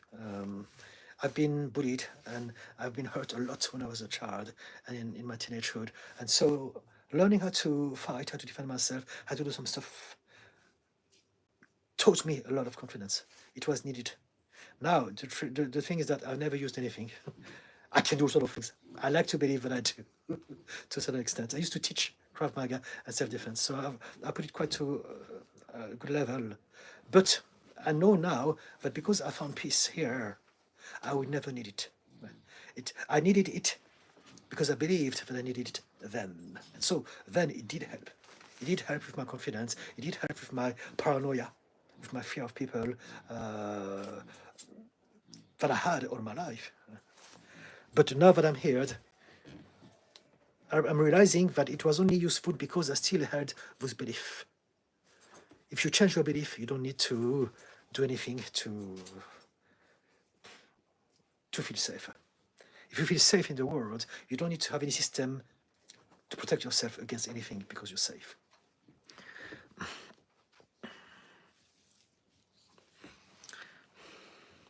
But it's, that will work for that. Now, martial arts as a therapy, it's like everything. It depends. There's something for everyone. It could be something that helps you or not. Also, there's a lot of toxicity in martial arts. I've been working for many years with a lot of people from all sorts of different type of martial arts, and very often, not always, there are some good people, right? But there's also a lot of narcissists in the martial arts profession industry. Because there's a lot of impressing others, there's a lot of hierarchy, and some people end up attracted to those professions for the wrong reason, and they create a very toxic environment for everyone who learn from them. I hope it makes sense. Parody, yes, thank you. That once again makes me feel less alone. Fantastic, thank you, Parody. Parody at Danny, thank you. Angie Torres, hi and thank you. Hello and thank you. Back at you, Angie. Danny, no problem, Parody. I really wish there were less people that experience things like me or you, but it can be helped. But it can't be helped. And the best we can do is be here for each other. It can be helped. I mean, you can't change everyone, but you don't want to change everyone. You just want to change yourself. You just want to have a handful of people who can get you. And you can do this. So already now you can connect with Parody, you can connect with me on those lives every Saturday, and eventually we can get more people. I'm here to create a safe space where people can connect together as well, right? And so you don't need for everyone to change. You just need to change yourself and have a handful of people who are on the same wavelength as you. And this is absolutely possible. Parody, yes, the more I ignore her words, the harder she pushes me. With text, calls, etc. I understand what you are saying. She really isn't at all okay. Okay, so this is it. Just tell yourself, if she sends a lot of text message, ignore it. And then the next day say, oh, by the way, I didn't see it. I just saw it now. What's up? How are you? Whenever you feel that you are ready, then connect with her. But you don't have to check and think all the time, if it's easier for you, intentionally block her number when you don't want to speak to her, and then whenever you're ready, unblock her, and then don't read the whole thing. Just read the last message. Just say, oh, mother, I just read your message. How are you doing? I was busy. I was doing other things. You want to talk? I've got 5 minutes for you if you want now. Something like that. Parody, thank you, Danny. Parody, being near her makes my body shake. I try to stop but can't control it. So in that case, don't. And also, I think we talked about you setting boundaries, and you seem to have set boundaries, right? And it's just that sometimes you have to speak to her. So whenever you need to speak to her, again, change your filters and don't see her like your mother. Think about what you get transactionally out of those 5 minutes that you're going to speak with her. I don't know. Is she pressurizing you? Or do you believe that you can keep going like that, the way you've been going with your boundaries? I mean, Spaga, thank you, Didi. Thank you, Spaga. A perspective I never thought about. Thank you, Spaga. Pumpkin Puff. I do have trauma and some conditions which probably don't help my anxiety. I completely lack trust in people, and I'm almost always in survival mode. Okay, so you want some help, right? Focus on yourself. Invest time, energy, intent into healing, into understanding your mind, your body, your past, yourself. You have your whole life to do this. It's for you to do this. Right? Just do it. Come to my life. Yeah. I'm here every Saturday on YouTube, and we can talk about bits and bobs. And over time, hopefully, you have a better understanding of yourself and the things that you can do to change. But if you have social anxiety and you know that you have a lot of other conditions, address the bulk of your problems, not just the superficial bit. A lot of people ask me about addressing very often the symptoms of the problem, not the problem per se. And so, yeah, the analogy that I always give is that if you keep on focusing on the smoke instead of the fire, nothing is ever going to change. Thank you for the heart, whoever that was. Probably you, Pumpkin Puff.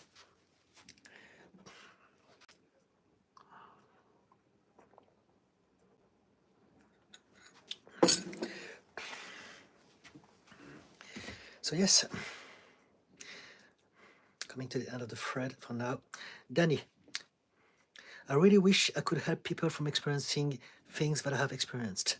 I was essayed throughout my childhood and into my teenage years. My father almost killed me when I was 9. I'm so sorry to hear. You can learn how to do this, like I'm doing now.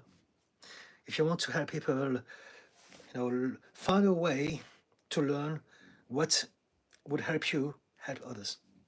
So it doesn't have to be a therapist like me, but it can be. But you can help people in so many ways, just by being kind and by sharing your experience, so that people know that they're not alone.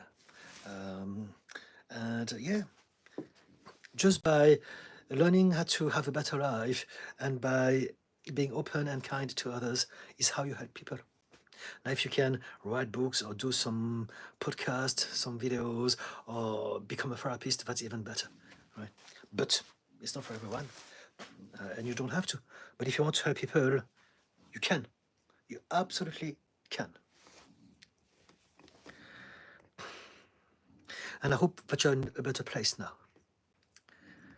Danny, my mother and him split, and she turned to drugs and alcohol, and I still struggle to communicate with her now. She's very difficult and we get along, but she always makes everything about her. I know she didn't deserve what happened to her, but neither did I. She doesn't seem to understand that, okay? You need some therapy, some help. Yeah. I see where you're coming from, and I can imagine some aspect of your story. And it's the way it goes. We all suffer from our past upbringing and our belief system. And we are more often than not continuing a story that started before us.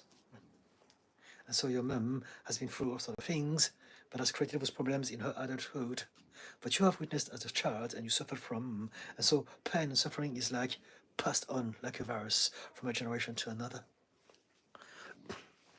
But it doesn't have to be.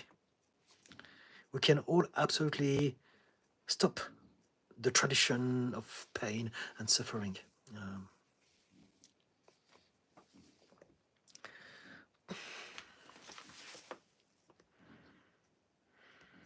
Pumpkin Puff. Thank you, I appreciate that advice. I will keep that in mind to focus on the fire, not the smoke. I look forward to talking with you more and hopefully working on healing. Okay? I'm here. Ask me. I'm here for a little longer. If you don't mind sharing with everyone else. That is. Pumpkin Puff. I have been struggling for a long time and it just feels like it's getting worse. So everything changed. Everything changed in the world, in life, in the universe. People change. Situations, circumstances change. Everything change. However, sometimes things change in small bits and they don't always change for the better either. But you are changing all the time in many aspects of yourself. And so what I want you to realize is that all you need to do is to direct the change, focus on the change that you want to happen, and then if you realize that you already have that power of change, you just need to redirect the direction of your change that is happening every day. We all fluctuate. Even if we are being depressed or suffering from anger or trauma for many, many years or decades, every day is different. Every day you feel a lot of different things. You have a lot of different states, a lot of different thoughts. And so change is happening all the time. What you want to do is to realize that you are experiencing overwhelm, maybe depression. So let's say that you have depression. The experience of depression itself involves that you feel that it has always been like that and it will always be like that. It's part of the experience itself. It doesn't mean that it will always be like that. But you must feel as if it's going to last forever. You must feel as if that's all that you ever had, and so why would it ever change? It's part of the experience itself. But what I want you to realize is that many of us who've been through a lot of bad stuff, such as those and more and other stuff, we also used to believe that things were never going to change. We also used to believe that it was always like that, and since it's all that we know, what are the chances that things are ever going to be different? And yet, many of us did change. I changed. Many of my clients change every week. And so it's absolutely possible. I want you to just realize and accept that possibility. Right? But I understand that if you feel like that, it's part of the experience. You are meant to feel like that. You are meant to feel helpless. You are meant to feel disempowered. You are meant to feel lost. You are meant to feel angry. You are meant to feel betrayed, abandoned, alone. It's all absolutely normal. It sucks. It's horrible. But it's normal. And it doesn't mean that it's going to last forever. Could you agree with that? What do you think about this? Jen Stevens, I appreciate you so much. Thank you for have such a kind nature about you. Thank you, Jen. It's a blessing in life to have a place where comfort is felt and we feel like we're seen and matter. Thank you for that. Oh, thank you so much, Jen. It was very kind of you. Okay, if you feel like that, then I'm very proud of myself. Thank you so much. It's very, very special. Thank you. That's why I'm doing all those things. Chief, the medicine man. I've had so much trauma happens to me before 8 years old, including molestation. I use self-administered therapy, and I have made leaps and bounds in my mental health. I'm 45, now change is possible. Okay, fantastic. So you have your own system. If it works for you, good on you, right? We're all different, and it's about finding what works for you, for us at this point in time. And when no longer us, and when it no longer works for us, we come up with something else. But this is the whole point of our journey in this life. So well done, good on you, Chief, for having developed a system despite everything. Yeah, I've been molested and groomed as well myself. I don't talk about it a lot because it didn't affect me in the same way as it affects most people. I was so overwhelmed with other problems that for me it was kind of normal. But now looking back at it, it was SA, like repetitive, groomed. But the funny thing is that I kind of enjoyed it then, because at least I had some attention in contrast to all the other horrible stuff that happened to me when I was bullied at school, for instance.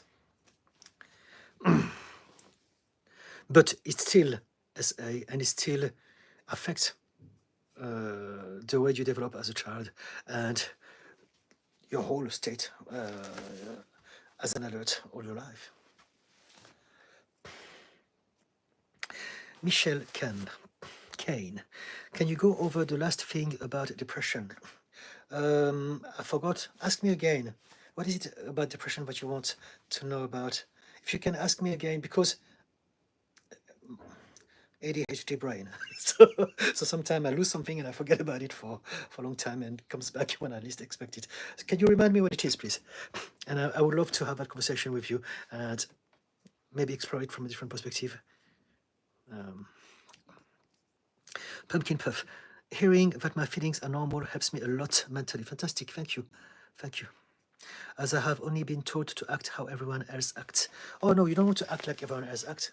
This is the cause of our problem. We're trying to be normal.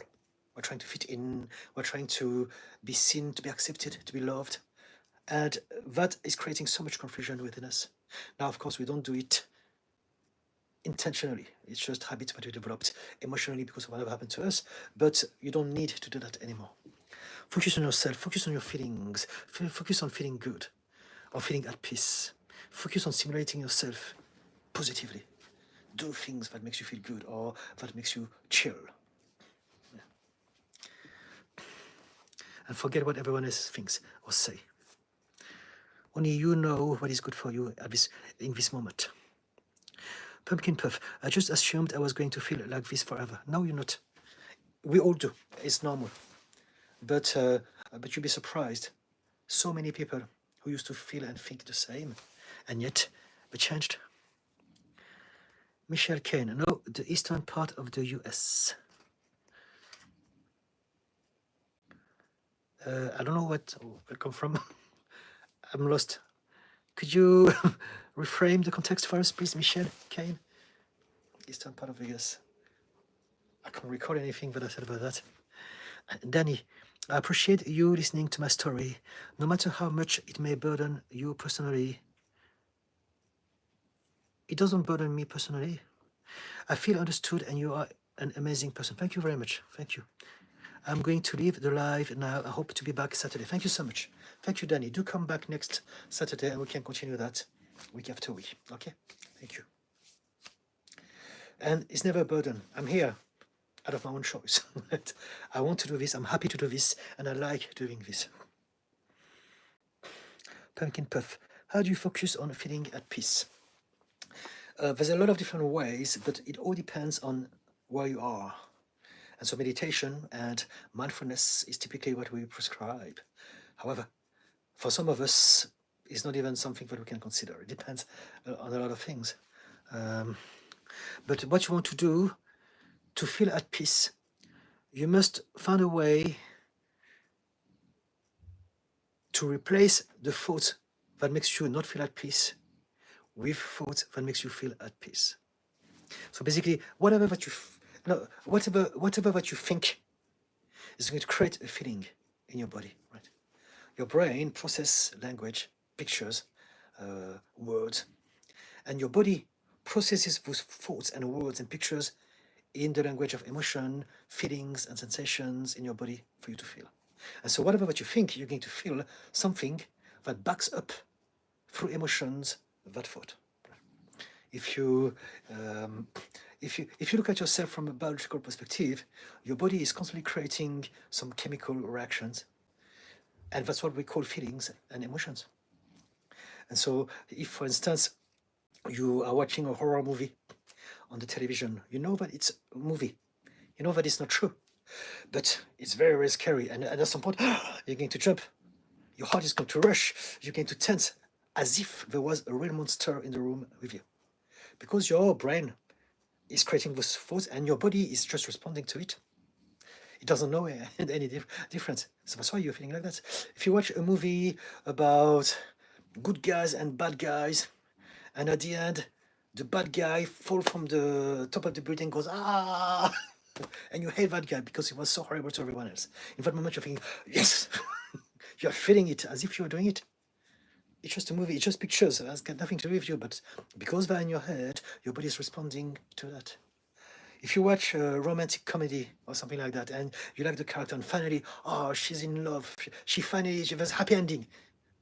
Now you're going to go, oh, you're going to be all mushy because, again, your brain is creating that feelings in your body, right? And so forth and so on, right? And so what I'm trying to say is that if you can think better thoughts, you will feel better feelings. And so if you're not at peace, it means that you are scared. You don't feel safe. And that's because there's a narrative in the back of your mind, and it may be unconscious. You may not hear a voice, but there's always a narrative going on. It's not safe. You need to be careful. People are bad. They're going to hurt you again. And so you want to change the narrative? So you can either create some affirmation, do some meditation, remind yourself, I'm safe right here, right now, I'm okay. But it all depends on where you are. Right? It may not work, depending on X, Y, Z. But something else that you can do is to focus your mind on doing something that excites you. So this is not going to be 24/7 because you can't do that 24/7. But if you can realize that when you are focused on something that you really enjoy, like something creative, in that moment you feel at peace, or maybe you feel excited, you have inspiration, but at least you don't feel anxious, you don't feel stressed out, you don't feel bad because you're focused on doing that thing that you're doing, that you enjoy doing. That's it. Your brain can only do one thing fully at any given time.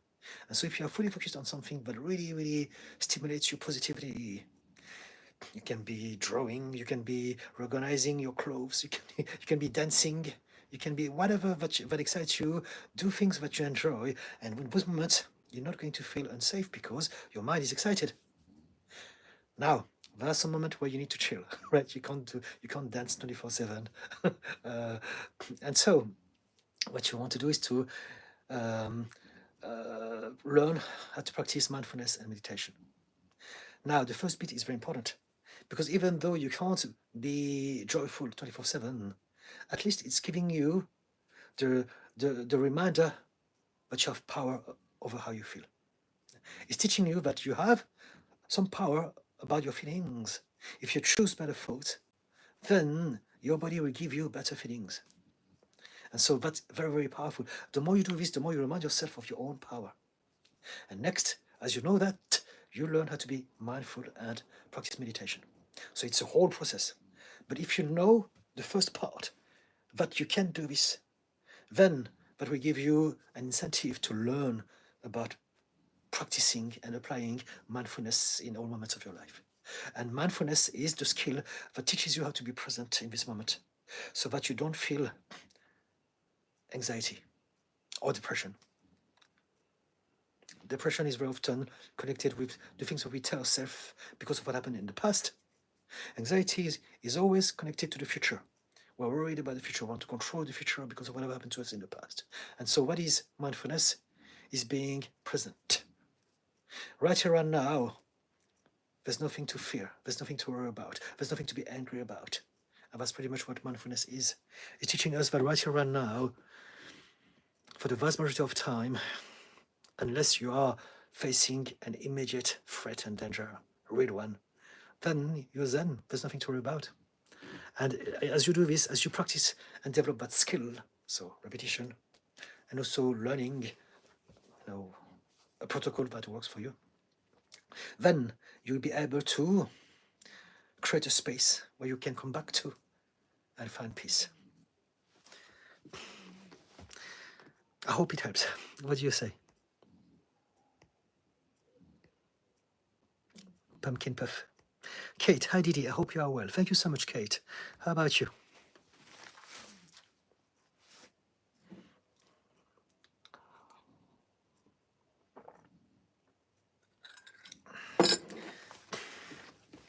Pumpkin, yes, thank you. I really enjoy you give example and how you explain feelings. It makes it easier for me to understand. Fantastic, thank you.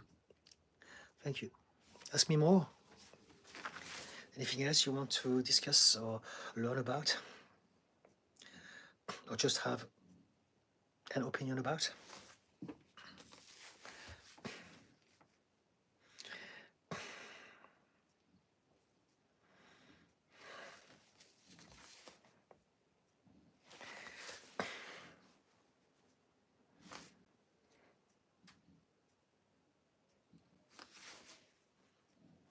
I just checked my TikTok.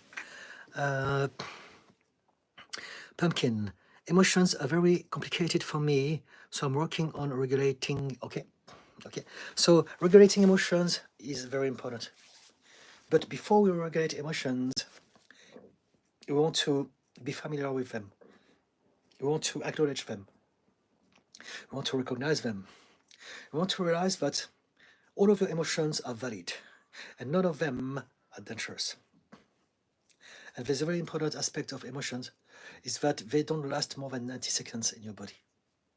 It takes a maximum of 90 seconds for your emotions to be processed by every single part of the body involved. And so what it means is that if you can learn how to feel your emotions and your feelings instead of thinking about it, then they will not last more than 90 seconds.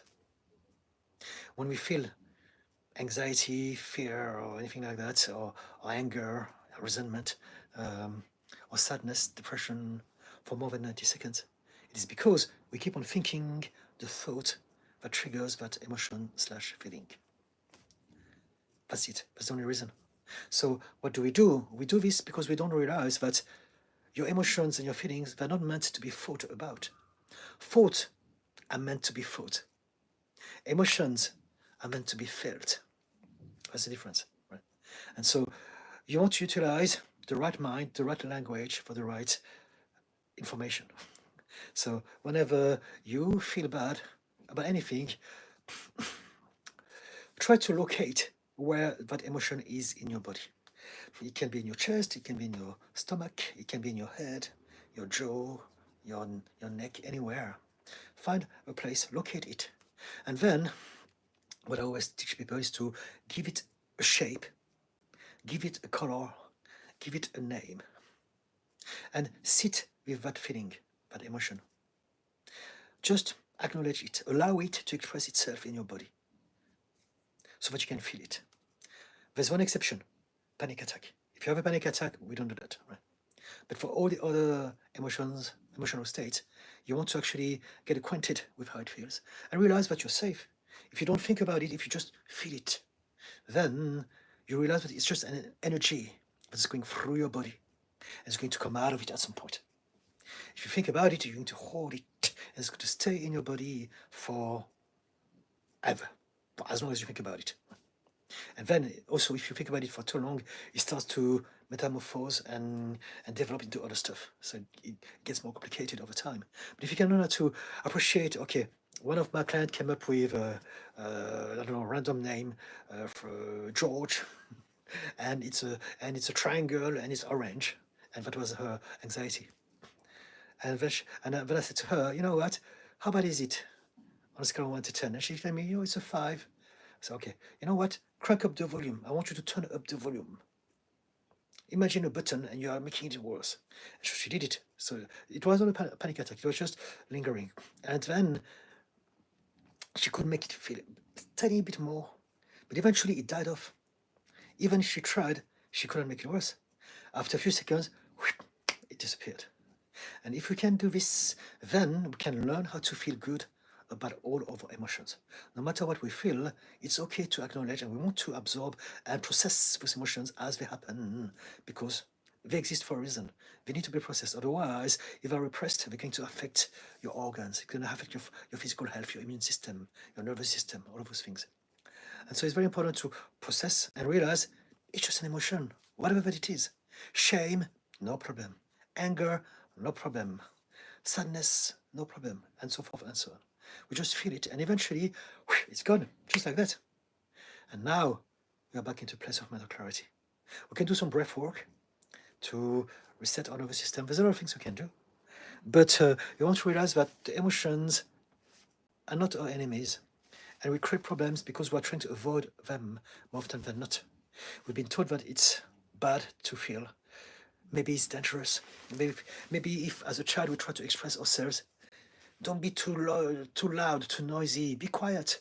Um, uh, Whatever that it is, we tend to believe that our emotions, some of our emotions are to be avoided. Maybe it's too scary. I don't like to suffer, so anything to do with fear and anxiety, I've got to block it. Uh, it's different for everyone. But basically, all the emotional dysregulation that we have are because of those those systems that we come up with as a child, and we want to change the program and rekindle with all of those emotions because each emotion is a part of you. Within you, you have many different parts of you, and they all have a different identity, a different belief system. Each part of you, they have a different function. They exist for a different reason, and they are often also bringing the same sort of emotions. So if you can understand this about yourself, you can understand that everything that is happening in your body works because of that. So there's nothing wrong about you. Instead of judging or fearing or ignoring, you understand your body, you understand your mind, you understand your system, you understand your past, and then everything becomes much, much easier. But yes, what I was demonstrating was just the basics of emotional intelligence. We first want to really acknowledge all of our emotions and feelings and remember ourselves that as long as I don't think about it, it's okay. But also, we are learning how to have literally more emotional intelligence because we're now feeling it. Your body utilizes the language of emotions, feelings, and sensations to communicate with you. Just like your head communicates with you with thoughts and words and pictures. Yeah. We suffer because we don't use the right language with the right mind. And I always talk about this, but it's very important to highlight how we have more than one mind. The head, the heart, and the gut. And the gut is all about intuition. Jenny Castellano, thank you for this. Thank you, Jenny. Pumpkin, I hold on to negative feelings the most and do tend to hold on to them, especially things that hurt my feelings. Unfortunately, I'm very new to this. So replace that. It's not unfortunately, I'm very new to this. Tell yourself, fortunately, I came across your channel and now I'm going to learn. Be positive about it. We know what we know and we don't know what we don't know. And so explore, be happy about learning something new, right? You don't need to be perfect. No one is. When something is new, we're all beginners and it's okay. And eventually, the more you delve into it, the more it will make sense to you, and the easier it will become. If you hold on to negative feelings the most, it's because there's a part of you that believes that they're useful to you. So you want to change that belief. So again, we can address this over time as you get to know you better. Josiah Lawrence, my sister and I had a falling out, so I distanced myself. She then portrayed me as the villain to her family and friends. Now some believe her, though she's the one who hurt me. What can I do? Okay, so the help that I give is not about how we can change others, how we can influence them. Whatever happens outside has got nothing to do with us. The only one thing that I address is how you feel about it inside of you. Right? And so what you can do is to realize that some people will believe her, some people will not believe her, and you must accept it. What you can do is to express yourself, tell them it's not like that. And here's how it goes. Those who believe you were always going to believe you. Those who don't believe you were always going to not believe you. We have a subconscious bias, but it's emotional. So for whatever reasons, people have their own filters, and they will either feel that she's more truthful than you, or the other way around. And so it's not about the fact. The fact doesn't matter for our brain. We're all subconsciously biased emotionally because of X, Y, Z.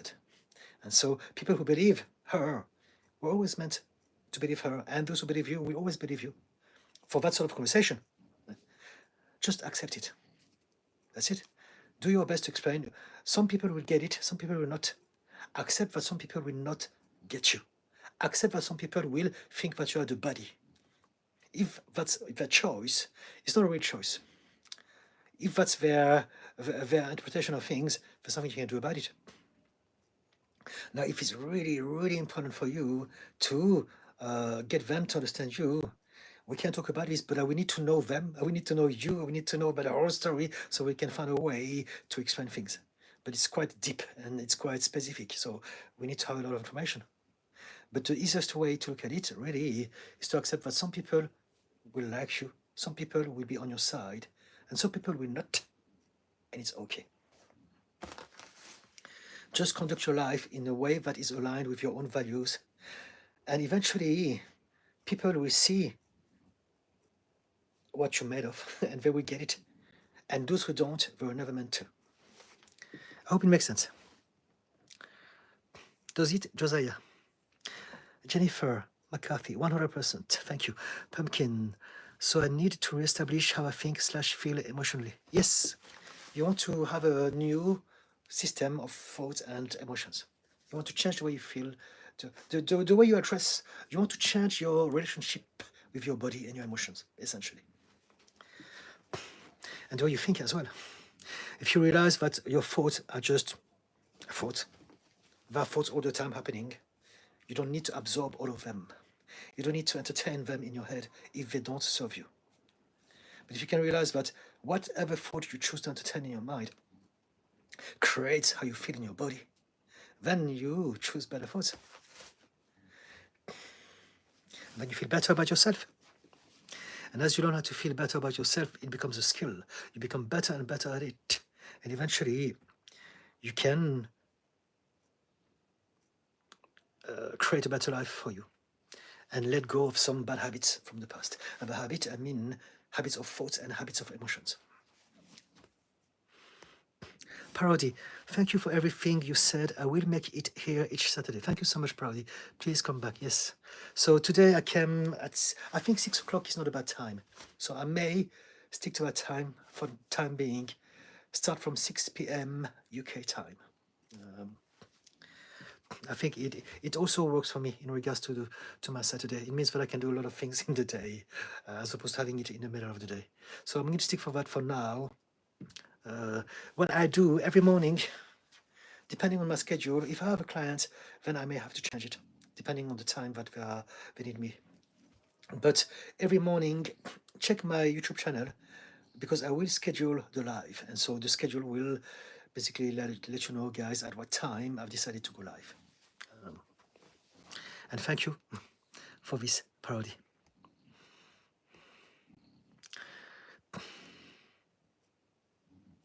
Parody, I wish you the best day. You don't know how much you truly helped me. Love you. Thank you so much. And I love you too, Parody. Thank you so much. And I wish you a great day as well. Chief, peace, family. Pumpkin, yes, my new life challenge. Regulating my emotions and nervous system. I just feel feelings so intensely, it can be difficult to override my emotions with logic. It's not about, no. It is not, it is the opposite of that. It's not about overriding your emotions with logic. We don't want to do this. The reason you suffer is precisely because you do this. Remember, we don't want to think. Stop thinking. Start feeling. If you're trying to override your emotions with logic, you're precisely doing the opposite. You're doing the very thing that hurts you. Right? You're trying to overanalyze and over-intellectualize what you must feel. And we suffer because of that. Feelings are to be felt. Thoughts are to be thought. And so remind yourself, you don't want to do this. What you want to do is to learn how to feel and just feel. So at the beginning it's going to be hard because you have that habit. But it's possible. Just close your eyes. Remember, give it a shape, give it a color, give it a name. And you remember they're just a bunch of friends and they come back and they're there to protect you. They exist because they want to help you out. And so just allow them to express themselves through the language of feeling. Don't think about it. Learn how to feel. You don't need to think anymore than you do. All of our problems comes from overthinking, overanalyzing. And the reason why we over-intellectualize our feelings is because we don't want to feel them. We're scared of them. We're ashamed of them. And so we create a system. I don't want to feel those dirty feelings and emotions. So I'm going to think about them. And because we think about them, we never fix them. Because the problem is here, not there. So we are looking at the wrong place. Josiah, I have a need to be liked by those family members. How can I have the courage to be disliked with these lies from my sister? But here's the paradox. The more you need to be liked, the harder it will be for you to sort out your problems. Because you are in a position of need, despair, and people can feel that energy. So they can feel that you would do anything to be liked. The moment you start to separate and think, you know what, so be it. Some people will like me, some people will not. They will realize, he means business. Your energy will be different. And they will start to see through you and feel different about you. We suffer from many unrealistic beliefs. And they're just belief. Everything about our life is a belief. And one of them that you are demonstrating here is the belief that I must be liked by everyone. I must be appreciated by everyone. I must always perform at my best and come across as amazing. And as long as we believe that belief, we will suffer from it. Because what are the chances that everyone is going to like us all the time?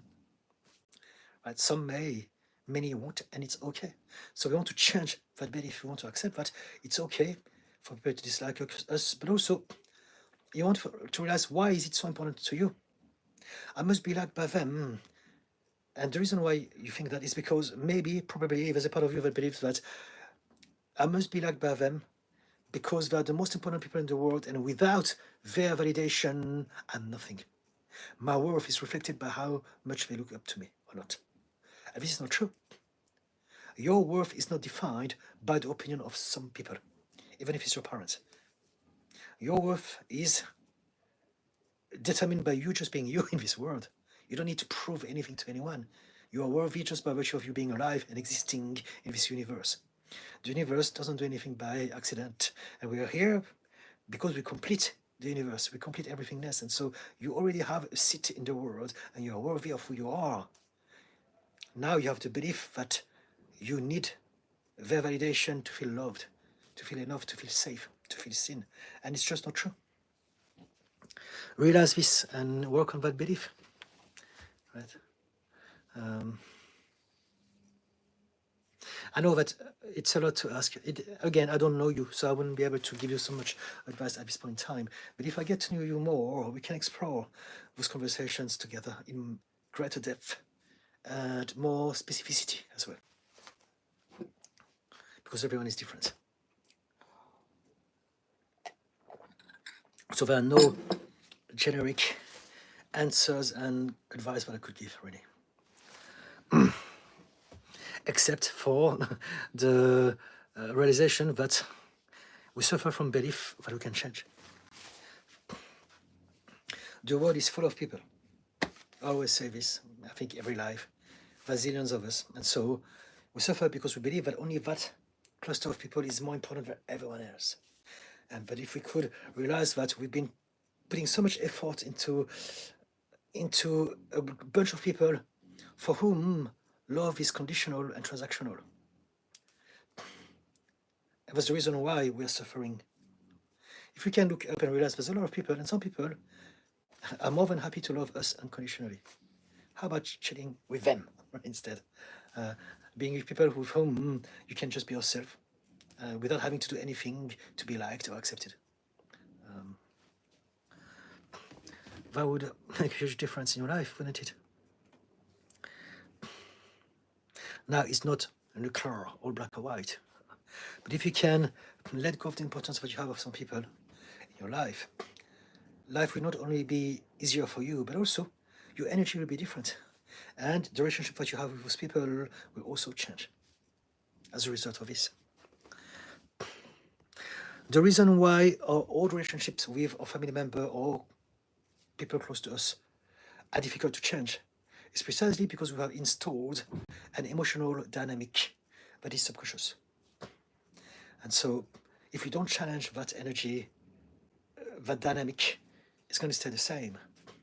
We just repeat what we know with the same people.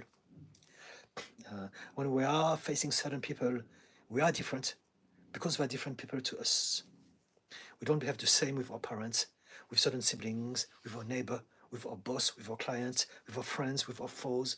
We are different with everyone. And so depending on the people, you will be different. You will feel different things. You will behave in a different way because we all have some sort of secret code, subconscious dynamics. And so if you can change your own energy in regards to them, they will feel it.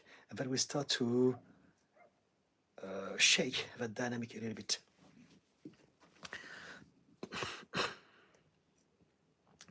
Pumpkin, random question, but how do you do so much in a day without feeling rushed or out of energy?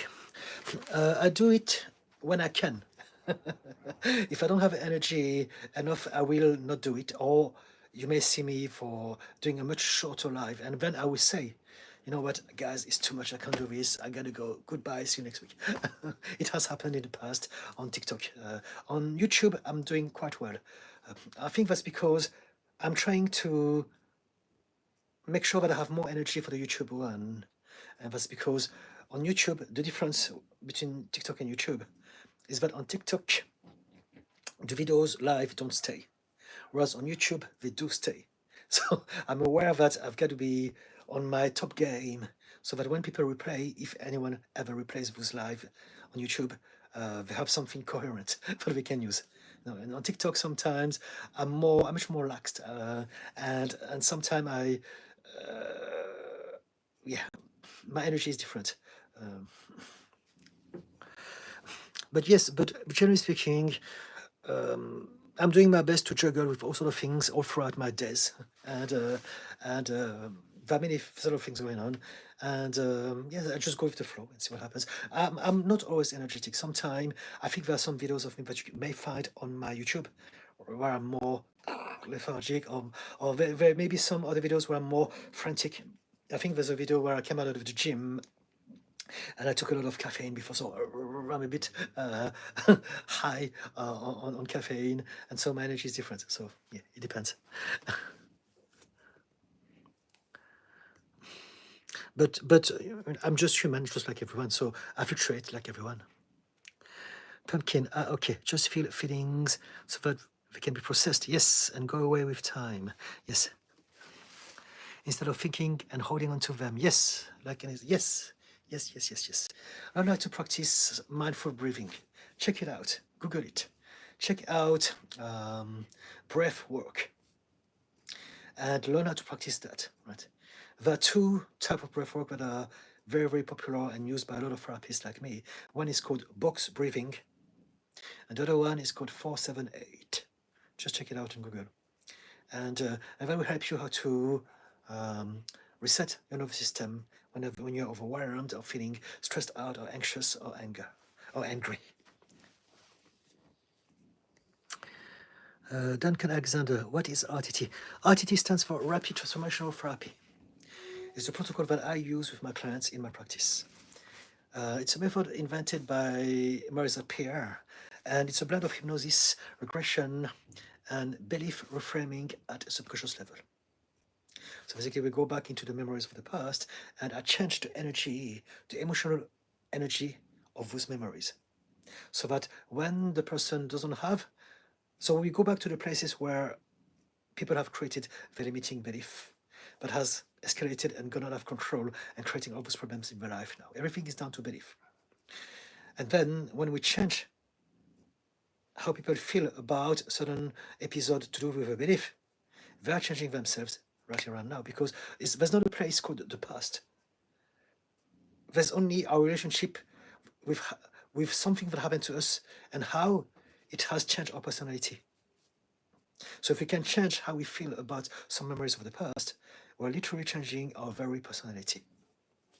And we are basically disarming some emotional triggers that are creating all those problems in our life. That's it. So it's a protocol, right? It's a bit more complicated than that. But those are the big lines. And it's like hypnotherapy on steroids. And it's very, very, very powerful.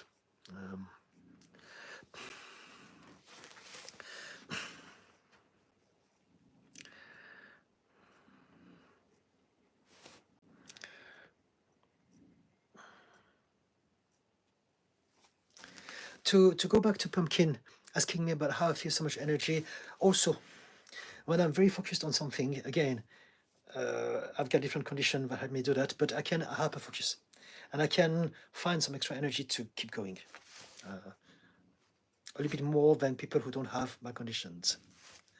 So ADHD, hyper focus. But also, I have experienced some small episodes of mania, small ones to do with the bipolar. It's quite intense when it happens, but sometimes that can also help somehow. But it's no longer problematic. So yeah.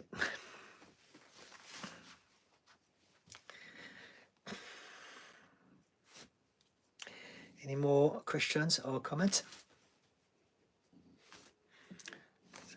I think I've been here for a couple of hours, haven't I? Pumpkin, I just wondered, as I struggle with burnout, and I have no idea how people do so much in a day. Okay.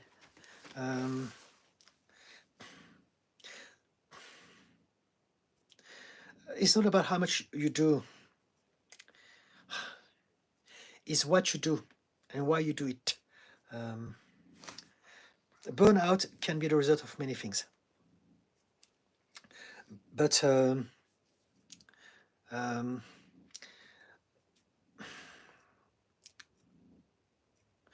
you do things? Do you enjoy what you're doing? Are you happy with your life? If I do a lot of things, but I don't do the one thing all day long. I do a lot of different things, so there's a lot of contrast, there's a lot of fluctuations, there's a lot of variety in my day, and they're all things that I choose to do because I enjoy doing them. And so in that sense, this is one of the way we don't burn out. Because the energy that drives me is of excitement, is of joy, it's of love, it's of happiness, it's of obsession, positive ones, as opposed to, oh, I've got to do this, stress, because otherwise I'm going to be punished, otherwise I'm going to be in trouble. If you have to do a lot of work, for instance. And that is what is creating stress and anxiety. And if you have ADHD, or if you are a perfectionist, that creates burnout. There's that as well. So it depends what are the reasons that are causing you to be burned out. But if you are burned out, we can talk about it. It's all about the first knowing whether or not you have any conditions. Also, do you see yourself as a perfectionist? And do you enjoy what you do? Do you have some sort of balance in your life, in your days and weeks? Pumpkin, also, do you have any videos on breath work or box breathing? No, but I can do some at some point. I do intend to do some new long-form videos. Don't watch the old long-form ones on YouTube. They are terrible. They're very cringy. But I do intend at some point, when I have the time, to do some new long-form content on YouTube. And so I would address this. But at this point in time, right here, no, I haven't got any. Not yet, I'm afraid. But again, you can Google it, or you can use ChatGPT or DeepSeek. There's so many ways nowadays to find information online.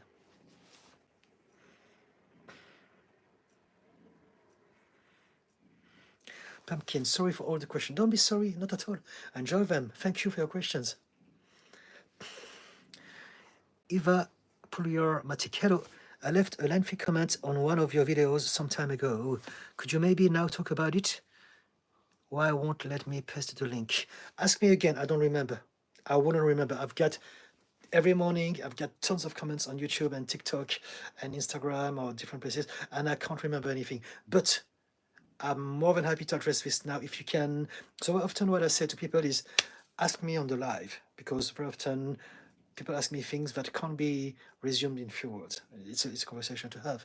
And so I'd love to talk about it. If you can remind me what it is. What is the conversation? You don't need to copy and paste the whole thing. Just ask me, what would you like to talk about? And I'm more than happy to address it. And thank you for coming back for this. Pumpkin, I'm a procrastinator and a perfectionist. It's a lovely mixture. You know what? It's often the case. Procrastination is a system that exists to protect you from burnout. Think about it. Perfectionism, however, is something that you want to get rid of. Again, perfectionism is born from a belief. The belief that I am not enough and I will never be enough, no matter how hard I try. But I will still keep trying. And so perfectionism is a cancer, it's a disease, it's an illness, it's terrible. It brings nothing good. The more you allow for the perfectionism to express itself through your behavior, the more you are reinforcing that idea that you're not worthy, and that you will never be good enough. So you want to change this, and you want to accept that you don't have to be perfect. You can't even be perfect anyway, right? You can learn how to be satisfied with just enough. So it's a mental exercise that you can do. We can talk about it. It's a big topic. I think I will talk about it next week because procrastination is a huge topic.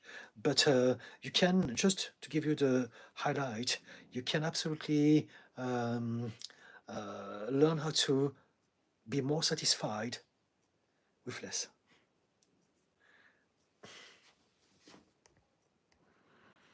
Pumpkin. Large things I need to do stress me out. I have routines for some things, but I don't feel like a well-functioning human. I understand. You know what? I think I'm starting to be tired now. So that's when I was telling you, when I feel that my energy is going down. Also, I'm realizing that I've been here for more than 2 hours, so it's a little bit much.